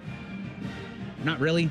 The school's fine. Yeah. They have this inflated perception, and it's They you're do. Gonna say, you're going to But say this it's is rich. what people say You're about gonna say us. it's rich coming from an Ohio State This is fan. what people an say inflated about perception us. of what your team is. Here's the difference, though, and I understand the Ohio State fan, Notre Dame fan, flip one or the other. They haven't won a national title since 1988. I know. And they feel like they deserve it every year. But Ohio State has won 3. I will say that being a blue blood is something that you are born into. This is not something that you can go out and buy. It's not something that you can create. No, we lost the music there. Don't mind that. You are born into it. And so as a part of that, I swear I didn't kill it. We've all met rich kid dweebs that were born into families and haven't really done much, but it is what it is. And you're going to talk about it because it is what it is. All right, without the music. And we do have some Notre Dame fans here. You are not rich kid dweeb. No. I'm talking about you, Cole. We love you both. The actual kids that are rich and dweebs in the real world, not Notre Dame fans. See, this is a really bad look out of us because I talked about my disdain for Notre Dame. I know, as and a then you college cut the football fan. song. And then the music died. Can you, on your end, Baker, play the Notre Dame fight song while we do the categories? I don't want to see that there's any more bias than I already did. Like, I dug myself into such a hole there, Joshua. Yeah, it's fine. And then we've just, There's no music. slid into it. Here's what did our Zetas die because it's not working? Here's what we'll do. I will give my grade, and then I'll go. Bum, bum, bum, bum, bum, bum, bum. You don't have to, nor should you. My mic down for it. All right. So, college football 2026 adaptability grade for the Notre Dame Fighting Irish, Joshua. It feels like an A+ here. Yeah. They have done a good job in the portal. And for all the schools that are like, our academic standards are so high, we can't get kids in. Notre Dame's figured out a way to get good football players in that can also go to class and pass. So, credit to them for that. They got the NIL funds working in the right direction. They just did some facilities upgrades. I mean, their football facility, very nice, historic locker room, great stadium, whole deal. They just did a new dining hall that looks beautiful. So they're doing all the things that you should be doing in this era to be successful. Yeah, I think this is an A and I think there's going to be a lot of A's here with Notre Dame. But it just seems like they are, not that they ever weren't totally bought in, but it just seems like with Marcus Freeman leading things, they are 1,000% truly bought in. The discussion about the academics has always been there, and it's even, I think it was even Mylan Graham when he had his first availability with Irish media, talked about it. But it's a real thing. Right. And so kudos to them for playing to their strengths, but also being adaptable to what college football is now, where they're consistently getting or in the conversation of the college football playoff, and 2 seasons ago played for a national championship. So this is an A. Their uniform grade, Joshua. All right, so uniform for me, if we're going just, there we go. Thank you. It was getting really bad there for me for a second. We're back. If we're going just traditional unis, it's going to be an A+. If we factor in some of the ugly alternates that we have to throw in there, it's going to drop to an A- or a B+. I think a school like Notre Dame should never do that. It's not necessary. Roll out with your traditional uniforms. We got a brand grade in there as well. Got to give them an A for that. We know what it is. It's historic. It's cool for kids to want to go there. And then we mentioned the academic aspect of it, but that's a part of their pitch too, and the brand of the network and the degree. So they got it all going on. So the brand grade is an A. And again, especially right now with Marcus Freeman, everything is, and it's always been an A with the brand. The uniform, if we're just going traditional, like it's an A. Like it's one of those all-time classic college football uniforms. I think they need to go with that shiny gold helmet at all times, like just reflects everything off of it. The uniform, though, is just pretty basic. So if it wasn't for the tradition, it'd probably be like a B, maybe a C+. But I think you got to give it an A for everything that it stands for. Yeah, this is an A across the board. Their alternates have been bad. They might have some of the worst college football alternates in the history of college football alternate uniforms. I hate it when they wear the green jerseys. It just doesn't. They make so much money off that green, though. And they think the greens are cursed, by the way. Well, they haven't won a major. I mean, that's the thing. They don't. Their They record actually with those are scared greens is terrible to wear them, but they wear them. Yeah. I do this with the with the brand, because the brand speaks to high schoolers, and I go, are there 5 schools that are right now doing the college football thing better than Notre Dame? I don't know if I can name 5. So they're an A for me. Quickly move through these. Historical player you'd like to have on this Notre Dame roster. Give me Tim Brown. It's been one of the things I think that's held them back is like an elite wide receiver, but All-American guy, won a Heisman, all-purpose assassin. Like, give me him on this team. So I think the right answer might be the guy that just became a first-round pick going to the Arizona Cardinals. The right answer might be Jeremiah Love, but I'm going to give some respect to the old-school Notre Dame running backs. I'm going to go Ricky Waters. Give me Ricky Waters on this team. I would say Jeremiah Love. I know they went to the portal and got a bunch of skill position players, but Manti Te'o was a Heisman finalist. Like, I know we laugh about everything that happened with him off the field. That feels like, I know Manti played with him. He's a great guy. It feels like there was a little bit of narrative in that Heisman look, run there. What happened with him off the field is going to rub some people the wrong way. Because if you look at the stats. Yes, the numbers. They're good linebackers. And they got really good linebackers right now. But they're not elite stats. So would Notre Dame get an official visit from Vince Howard? See, I haven't seen the show, so I don't know. Have you done any of the material? So I don't know how good the guy is. Like, is Notre Dame inviting him is the question. Yes, Notre Dame's inviting him. Okay. I'll say this, no, they would not get an invite because you'd be doing too many other schools to go to Notre Dame. He'd absolutely They'd want him. there. They would want him.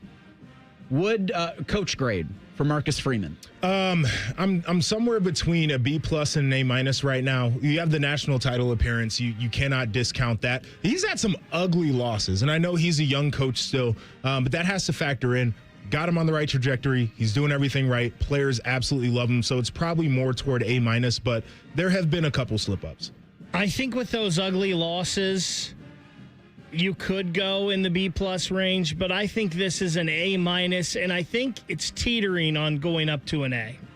Yeah, A- right now is what I'm going to give him. Sliding door moment in Irish football history. It's BK leaving. It's Brian Kelly leaving that program the way that he did. I feel like that was a galvanizing point. It got alums back on. It got boosters back in there. And it's given them Marcus Freeman, who's got them on the path that we think is the right path. I feel like they've had a couple of these moments throughout their history, like Ara Parseghian leaving, then wasn't great. Then Lou Holtz came in and he got it back, and then it was kind of down. I'm kind of agreeing with you, though. It was the hiring. I think it's the hiring of Marcus Freeman, because they could have went another way. They could have went Luke if he, if it wasn't for that. There were multiple things, but the players said, we want Marcus, and they listened, and I think that's huge. I was wondering this morning what would have happened had they won the Bush push game. Had that play been called back, Reggie Bush out of the ends, because it's USC, it's Texas in that national championship game. Obviously, the whole thing's been vacated, but the Longhorns win that game. I just wonder, would Notre Dame be in contention for an opportunity to play in that national championship game if they beat USC the middle of that season in Los Angeles? Win it all, flame out too soon, make the playoff for Notre Dame. I think the expectations win it all. Same. I mean, that's where we're at with them right now. Yeah, I think they're in that group. Bryan Driskell covers the Irish for IrishBreakdown.com and the Irish Breakdown podcast. He'll join us in 2 minutes. Bishop and Friends on the Fan. Are you ready to tackle those home projects? With a home equity loan from CME Federal Credit Union, you get an introductory 3.99% APR for 12 months to make those upgrades happen. From patios to paint jobs, your home's next chapter starts at CME. Visit CMEFCU.org. Thank you for calling 1-800-GOT-JUNK. We make room for possibilities. We've loaded the moving van and we're leaving a ton of stuff at our old address. Can you make it disappear? All you have to do is point. Can you come right now? We're on our way. We make space for hope. We make space for dreams. We make space for what matters. We are 1-800-GOT-JUNK. Let us make room for your possibilities. We can make your house happier. And your future brighter. Call 1-800-GOT-JUNK. Or visit 1-800-GOT-JUNK.com. Summer is here and there's no better time to upgrade your ride than at Germain Toyota of Columbus. Whether you're towing the boat, heading to the lake, or planning the ultimate family road trip, now's the time to save. Get $299 APR financing for up to 72 months on the 2026 Toyota Tundra, or lease the 2026 Camry LE for just $319 a month for 36 months and $399 due at signing and 10,000 miles per year. Make this your summer adventure with the team at Germain Toyota of Columbus, conveniently located at the corner of I-70 and Bryce Road, or shop anytime at germaintoyota.net. Germain Toyota of Columbus, where summer savings are in full swing. Something big has just dropped at Hothead Burritos. Introducing barbecue pork carnitas. Juicy, mouth-watering pork carnitas. Our limited time new citrus chipotle barbecue sauce. Savor the summer flavor. Hothead Burritos. Get up and get you some. Nothing feels better on a hot summer day than coming home to a nice air-conditioned house. If your AC is on the fritz, don't sweat it. Call the pros at the Waterworks Heating and Cooling. We service all makes and models and can provide great savings on a Lennox home comfort system that delivers that perfect feeling. The Waterworks Heating and Cooling Services. Call us at 614-232-2222 and schedule fast service today. The Waterworks. Better care, better value, better results. Bishop and Friends is sponsored by Diamond Seller, your true jeweler for almost 80 years. The Fan, Ohio's sports destination. The friends are the guests and listeners. Lisa and Baker just work here. Back to work, back to work. Everybody, work, work, work, work, work, work. You're listening to Bishop and Friends. Yes, you are. Joshua Perry, Ryan Baker, Eric Reese are rolling with you on a Tuesday. We're efforting Bryan Driskell. He operates IrishBreakdown.com and the Irish Breakdown podcast. And Joshua, I cannot imagine what his forum must have looked like when Notre Dame was left out of the college football playoff. You know, talk about vitriol. Yeah, well, I think when they were left out, it was probably like pitchforks raised.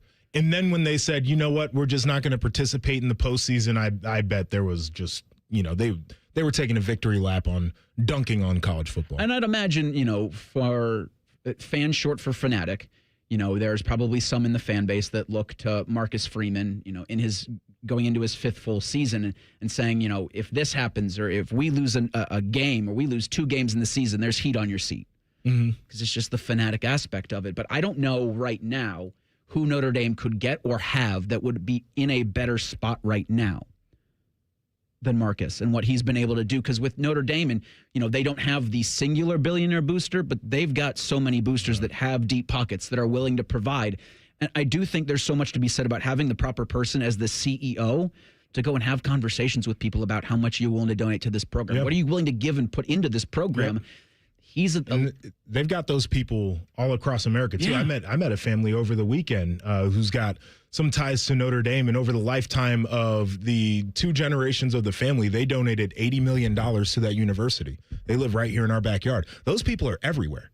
right? Not $80 million contributors, but people who are willing to throw money at the program, and he knows how to talk to all of them. And he's the guy that's, I think, at the top of every NFL team's list. Yeah. I mean, I think there's a short list of guys who they would like to poach from the college ranks. And after every season, every time the NFL starts to rev up their coaching carousel, Marcus's name is, if the teams that are looking for coaches do not call Marcus or talk to his representation, then those teams should not have those decision makers in place. Yeah, I mean, Marcus has everything right now. He's sharp dude. He can connect with players. He's hired really well for his staff. And he's the type of coach that you're very comfortable trotting up to a podium because rarely is he going to say anything that's going to embarrass you. Yeah. And he's a good-looking dude. Like, this is what you want as the face of an organization. All right, so we go out now to the Bryan Heating and Cooling Systems fan guest hotline. Bryan Driskell is our guest. He's the operator of IrishBreakdown.com and the Irish Breakdown podcast. All right, Bryan, we mentioned before we got you on, and again, thank you so much for the time this morning, that fan is short for fanatic. And what would it take this season for there to be heat put on the seat of Marcus Freeman? Oh, I think you'd have to have some sort of colossal failure. You'd have to have them just fall short of expectations, 8-4, 9-3, with some just a bad loss in there. Don't make the playoff again. I mean, you're in year 5, and he is recruited at an absolute elite level, and they've gone 24-4 the last 2 years. So I'm not on the championship or bust. He's never the guy if they don't win it all this year, but I think it would take a very disappointing season for there to be heat on Marcus Freeman at this point. Well, got a roster full of great players, as you mentioned. One of them is C.J. Carr. And I know Notre Dame was excited to have a quarterback that they could work with for multiple years at a time. He had a pretty good season last year. What kind of step are they expecting him to take this season? Josh, I think it's just about the maturity that comes with being a second-year player. I don't know that there needs to be like this giant jump and like he's got to throw the ball 10 yards farther and he's got to run for 300 more yards. It really just comes down to show even better command of the offense. Little things like, last year you run a double slant against Stanford and you make the right read and you hit the inside slant. He gets tackled for a 7-yard gain and you move the chains. But, year 2, you see that that's open, but coming behind it, even though that's not the read, is Jordan Faison, who's playing off cover 3. And you hit him, he's in a catch-and-run situation. Like little things like that, right? That you maybe a first-year guy just goes with what he's taught. This is the read. Whereas second-year guy says, hey, I know that's the read, but based on what I saw pre-snap, I think this backside dig's going to come open. I think things like that are really where CJ's game needs to take that next level. It's just that overall command and making sure that everybody else is on the same page. And really it's just about last year he was, he was a participant in the offense being as good as it was. This year he needs to be the driver. And I think that's the biggest thing for CJ. One of the things that helped CJ last year was a tremendous running game with 2 first-round draft picks in the backfield behind him, and Jeremiah Love and Jadarian Price. What is the succession plan at running back this year for Notre Dame? Well, the good news is that's a position they've also recruited extremely well. There's no Jeremiah Love on the roster. The good news for Notre Dame is there's no Jeremiah Love on anyone's roster in college football this season. And, they've got 5 talented players. Aeneas Williams is kind of that next in line kind of guy. And, we saw Aeneas as a freshman against Penn State in the playoffs that showed that he can be a playmaker, both in the pass game and as a runner. And, last year on only 24 carries, he had 5 touchdowns and averaged over 9 yards a carry. So, he's a talented player, dual threat guy. They get Keidron Young back from injury, who's a big 230-pound back, and then they brought in 2 talented freshmen who were top 100 players last year. So, they're loaded at the position. It's just about those guys have to understand, look, your job is not to replace Jeremiah and Jadarian. Your job is to go out there and play your best football. And if they do that with the expected improvements of the offensive line, I think the run game production is not going to take a step back because they're not going to have to be Jadarian and Jeremiah. They just have to be the best version of themselves running behind what should be a better offensive line. Bryan Driskell is our guest. He has all the Notre Dame discussion over at IrishBreakdown.com. And so you mentioned, some of the wide receiving talent that Notre Dame has returning from last season. We're certainly familiar with Greathouse here as Ohio State fans. But a pair of players we're also familiar with in Mayan Graham and Quincy Porter going into the transfer portal, coming out in South Bend. What's their impact? What do you see their impact being early on this upcoming season? Well, if you can't beat them, take from them, right? I mean, that's kind of what Notre Dame did at wide receiver this year. It's really just about fit into the rotation. I think that's the baseline expectation. I don't think Notre Dame needs Milan and Quincy Porter to kind of come in and be the guy. If they do, great. But it's really just about come in and, just show that you can make plays. Look, Notre Dame's got a deep depth chart. What they don't have, at least as of right now, is like that number one Jeremiah Smith, Malachi Toney, Elijah Sherratt type of number one takeover a game guy that Notre Dame's had in the past with the Will Fullers, Chase Claypool, Michael Floyd, Golden Tate type guy. It's more about the strength in numbers. Jordan Faison can make plays. We saw him do that against Indiana in the playoffs. Jaden Greathouse, you guys saw. Penn State fans know what he can do. So it's just about come in and do your job. And what I think you're going to see from Notre Dame is that there's no Jeremiah Smith, but each week, depending on the matchup, you have different players capable of kind of taking over a game. And Milan and Quincy need that. And, Milan had a great spring. The guy that really needs to step up, in my opinion, more than even Milan is Quincy Porter, because they just don't have that big body boundary presence now that Malachi Fields is in the NFL.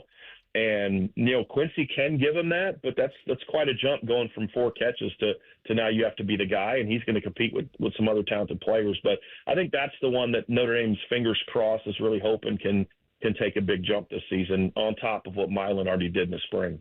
All right, well, nobody else is going to ask a question about the defense, so I guess it's my time to shine here.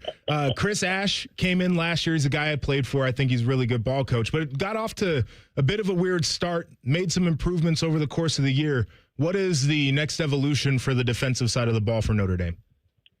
I think the big thing, Josh, is that the struggle for Coach Ash last year was he's trying to implement a system with players he doesn't know. And it took him some time to get used to going from, being that blitz heavy, gap-fitting group that they were under Coach Golden to being more of a, hey, you need to fit off of the D tackles. They're going to do this. You got to run fit off them. And it took them some time. The linebackers really struggled in the first 4 or 5 games. But you look at the second half of the season, the linebackers are extremely productive. Drake Bowen played some of his best football. Kingston Biliama had 5.5 tackles for loss in the last 5 games. And you just started to see him flying to the ball more, playing fast. And I think it took some time for him to figure out, hey, here's what these guys do well and here's what they don't do well. Well, now you go into year 2 and he already knows that because you have a lot of players coming back. So now it's about, okay, how can I utilize my players and just let them go play fast and fly to the ball, because it's a very talented group. It's a group that's ranked in the top 5 at each position group, is ranked in the top 5 nationally on all the various preseason magazines. Is about, can I get my group to play to their full potential, play smart, play fast, play assignment correct football. And if they can do that, I think this defense can be special because the talent's there. And you saw how they finished in the last 8 games of the year. They were one of the better defenses in the country down the stretch, and that was against playing 3 ranked teams down the stretch also. So I think that's really going to be it. Be consistent, and can you make the big stops in the big games? That's what ultimately they didn't do last year. You had chances in the big games in the beginning on defense to make stops to help your team either win the game or get the ball back with a chance to win the game, and they just couldn't do it. That's going to be the final piece of the puzzle in 2026. Another guy some in Central Ohio might be interested in on this Notre Dame roster is Pitt transfer on the defensive line, Francis Brew. He's a Thomas Worthington kid from just north of Columbus here in town. What do you see his role being on that Notre Dame defense? Just being that big physical presence up the middle. The biggest difference, everybody last year talked about the difference from, all the man they played under Al Golden, and they played more zone under Chris Ash. But really the big difference was you went from a defense that was focused on stopping the pass to a defense whose primary objective was shut down the run. And they dropped over 30 yards per game off their rushing per game total. And so when you go out and get a Francis Brew, you're not getting him to come be the next Riley Mills. You're getting him to come in and just be a force up the middle, eat up space, penetrate, get to the ball, and be a force against the run. And along with Tion Gray, it's like, hey, we need you to beat these guys up front so that Drake Bowen and Kingston Biliama and Jaden Osbury can fly to the football and have clear pass to the football and let those linebackers go make plays, which was kind of what you guys, Josh, you guys did at Ohio State. It's when you had those Michael, what was his name? Michael Bennett. Adolphus Washington. Like, look, right, exactly. Keep these guys occupied. Let these guys fly to the football and go make plays, and then block the struck, get off to the ball yourselves as well. So it's really a shift in philosophy we saw. And if you're going to shift in philosophy, I believe you coach what you have, you recruit to what you want. Well, they went out and recruited guys that could come in and just be physical stuffers up the middle, and that's what. Even though he's 6'1", 285, he's extremely strong and powerful. And then you get Tion Gray, who's 6'6", 330. You're bringing in guys whose number one job is to be forces against the run, and that's what Francis is expected to do as well this year. I always argue that lofty expectations are a good thing, and Marcus has plenty of expectations going into year 5 for the Fighting Irish. Bryan Driskell of IrishBreakdown.com is our guest. Bryan, thanks so much for the time today, bud. Appreciate it. My pleasure. Thanks for having me on, guys. And he joins us courtesy of the Bryant Heating and Cooling Systems Fan Guest Hotline, a daily fan poll that I've got a problem with. Coming up next, it's Bishop and Friends on The Fan. We have so many local shows, I can't fit them in a 10-second promo. So let's just say we're live and local all damn day. The Fan. Amazon Business. Discover smart business buying where unmatched selection meets AI-driven tools to simplify complex processes so you can focus on what matters most. AmazonBusiness.com. I'm Leslie from Pella Columbus. And I'm Wilson from that other window place. Summer heats up fast here in Columbus, and bad windows can have a tough time keeping a home cool and can send energy bills through the roof. I hate to admit it, but we've had some complaints about our windows doing that. Uh-oh. I just tell them it's just like being at the beach, minus the water and the beach and the happiness, and you're in your living room. It's gross. Get the windows that Columbus homeowners rated the leading window brand at PellaColumbus.com. My husband's an animal in bed. Well, Not in the fun way. Think warthog with a chainsaw. Snoring and sleep apnea affect over 90 million people, and 1 out of 4 couples sleep in separate rooms. Advent can help. We've been your one-stop solution for nasal congestion, snoring, and sleep apnea for over 20 years. Unlike many other practices, we focus exclusively on these conditions, so you get comprehensive care under one roof. Advent's unique approach can help you breathe and sleep better, and many avoid a CPAP. Plus, most insurance is accepted for our effective 20-minute in-office treatments. Hey, the only animal you want in your bed is your dog. Advent. Sleep better. Sleep together. Learn how you can improve your life at adventknows.com.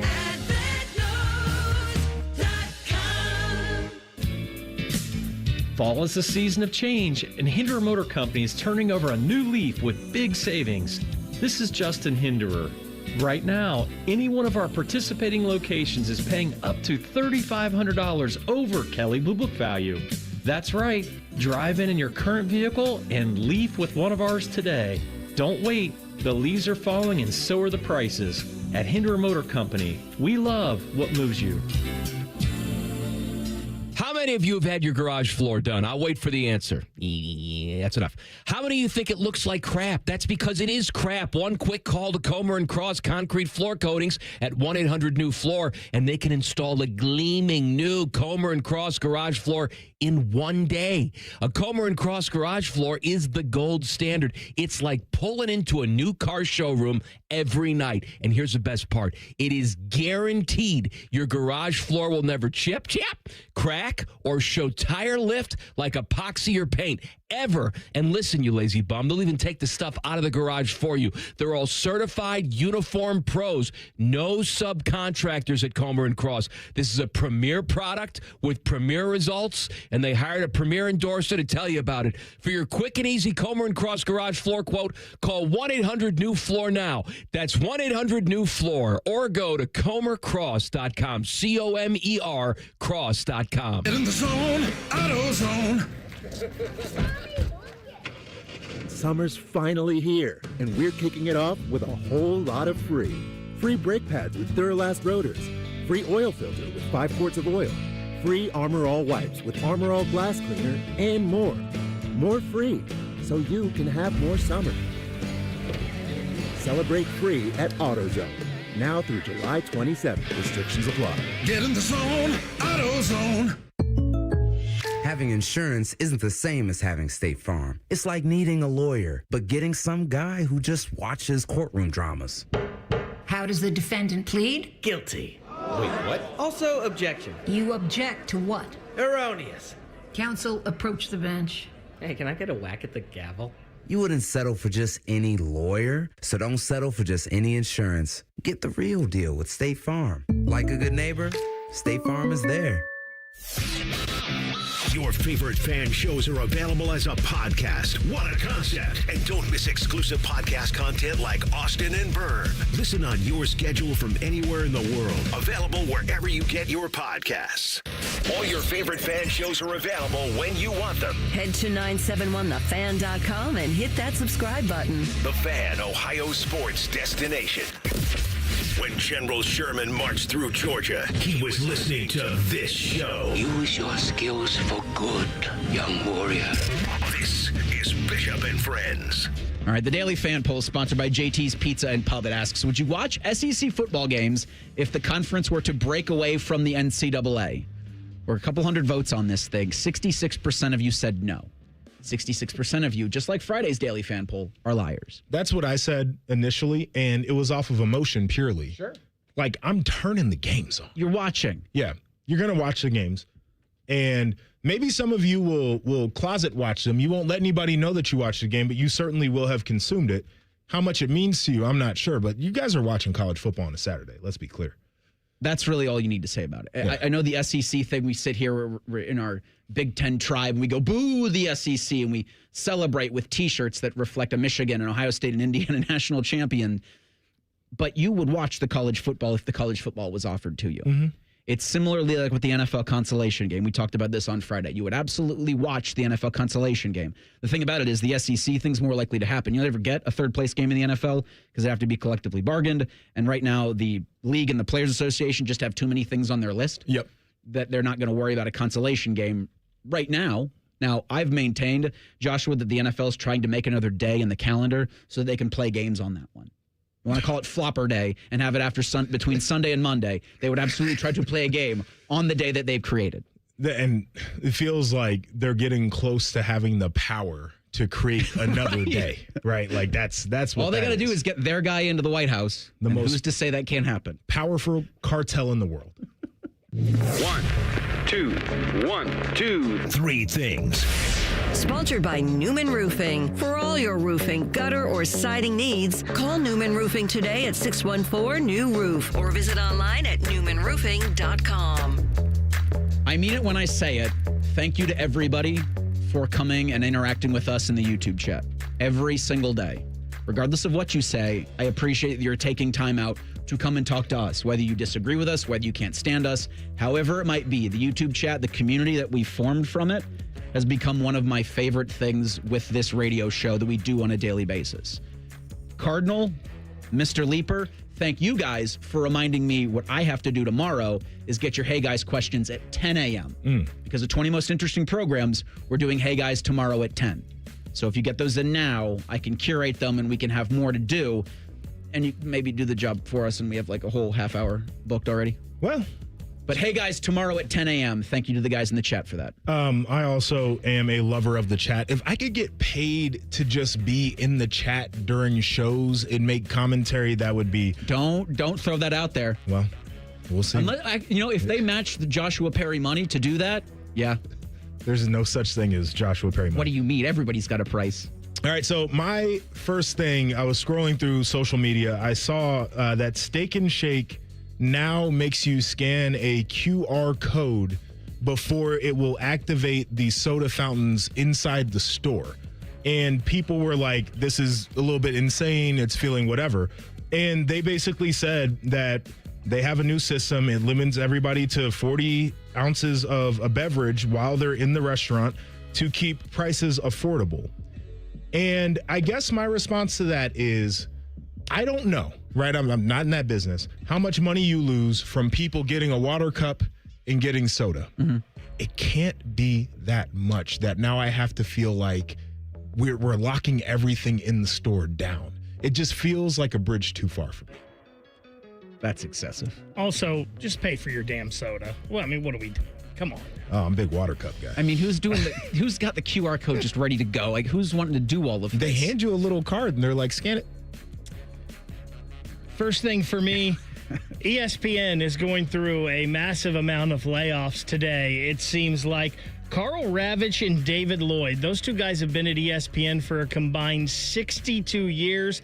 Guys let go. Ryan Clark found out yesterday while he was on air for NFL Live because people were calling and asking and they didn't want him to see it on social media. He also did not finish that show. Charles Davis, Stefania Bell, Tom Pelissaro, a lot of those guys had been at NFL Network. Of course, they're owned by ESPN now. Sad day in the business. A lot of good people getting let go today. I'll make this my second thing because that annoys me that they have to find out on social media the job that they've given so much of themselves to, because you don't get to that point in your career where you're working at ESPN without 7-day work weeks, without 13, 14, 15-hour days. And for you to find out because someone was tweeting about it is a horrible job out of the mouse. So I will do my second thing off of that as well. I think that is insane. Like, executives, hold your water so reporters aren't firing people on social media before you can get to it, number one. Number two, when you actually do fire the person in the middle of the show and they don't finish, do not post the clips onto social media of them making commentary during the show. I think that is just a really bad way to be. It's tough. It's the nature of the business, but also you can't tout the $60 million to Pat McAfee and then not look like a jerk during a day like this. So they got some things to figure out over there. So I saw this actually yesterday. The Columbus Clippers are doing an Ohio State night on September 18th. It's a Friday. And they dropped some Ohio State themed colored Clippers gear. Some of it looks pretty daggone cool. You may want to check it out. Maybe get you a new Columbus Clippers Ohio State collab. I mean, that's understanding the assignment, right? You're in Columbus. If you're a sports team, like Columbus Aviators did it with a Jim Tressel bobblehead, had Marcus Freeman and James Laurinaitis on the sideline for one of their games. The Clippers doing the same thing. The Blue Jackets leaning into it for the Stadium Series game. Final thing from me, we've got the University of Miami. Yes, is the U back? We'll ask that question tomorrow at 11 o'clock. And then Louisville. Can Lincoln Kienholz lead the Louisville Cardinals into the playoff? That'll be on Thursday's program. All right, final thing for me. We talked about it a little bit earlier. Slick roads. Keep your distance. Get off of people's tails. Drive safely today. And don't go anywhere. Rothman and Ice coming up next. Jay-Z, Justin Zwick in for Matty Ice. The boys will talk to our buddy Tyvis Powell at 1:30. The three of us are back tomorrow, 9 to noon. Bishop and Friends right here on The Fan. We're the girthiest radio station in the history of radio. Uncomfortably girthy. This promo is uncomfortable. The Fan.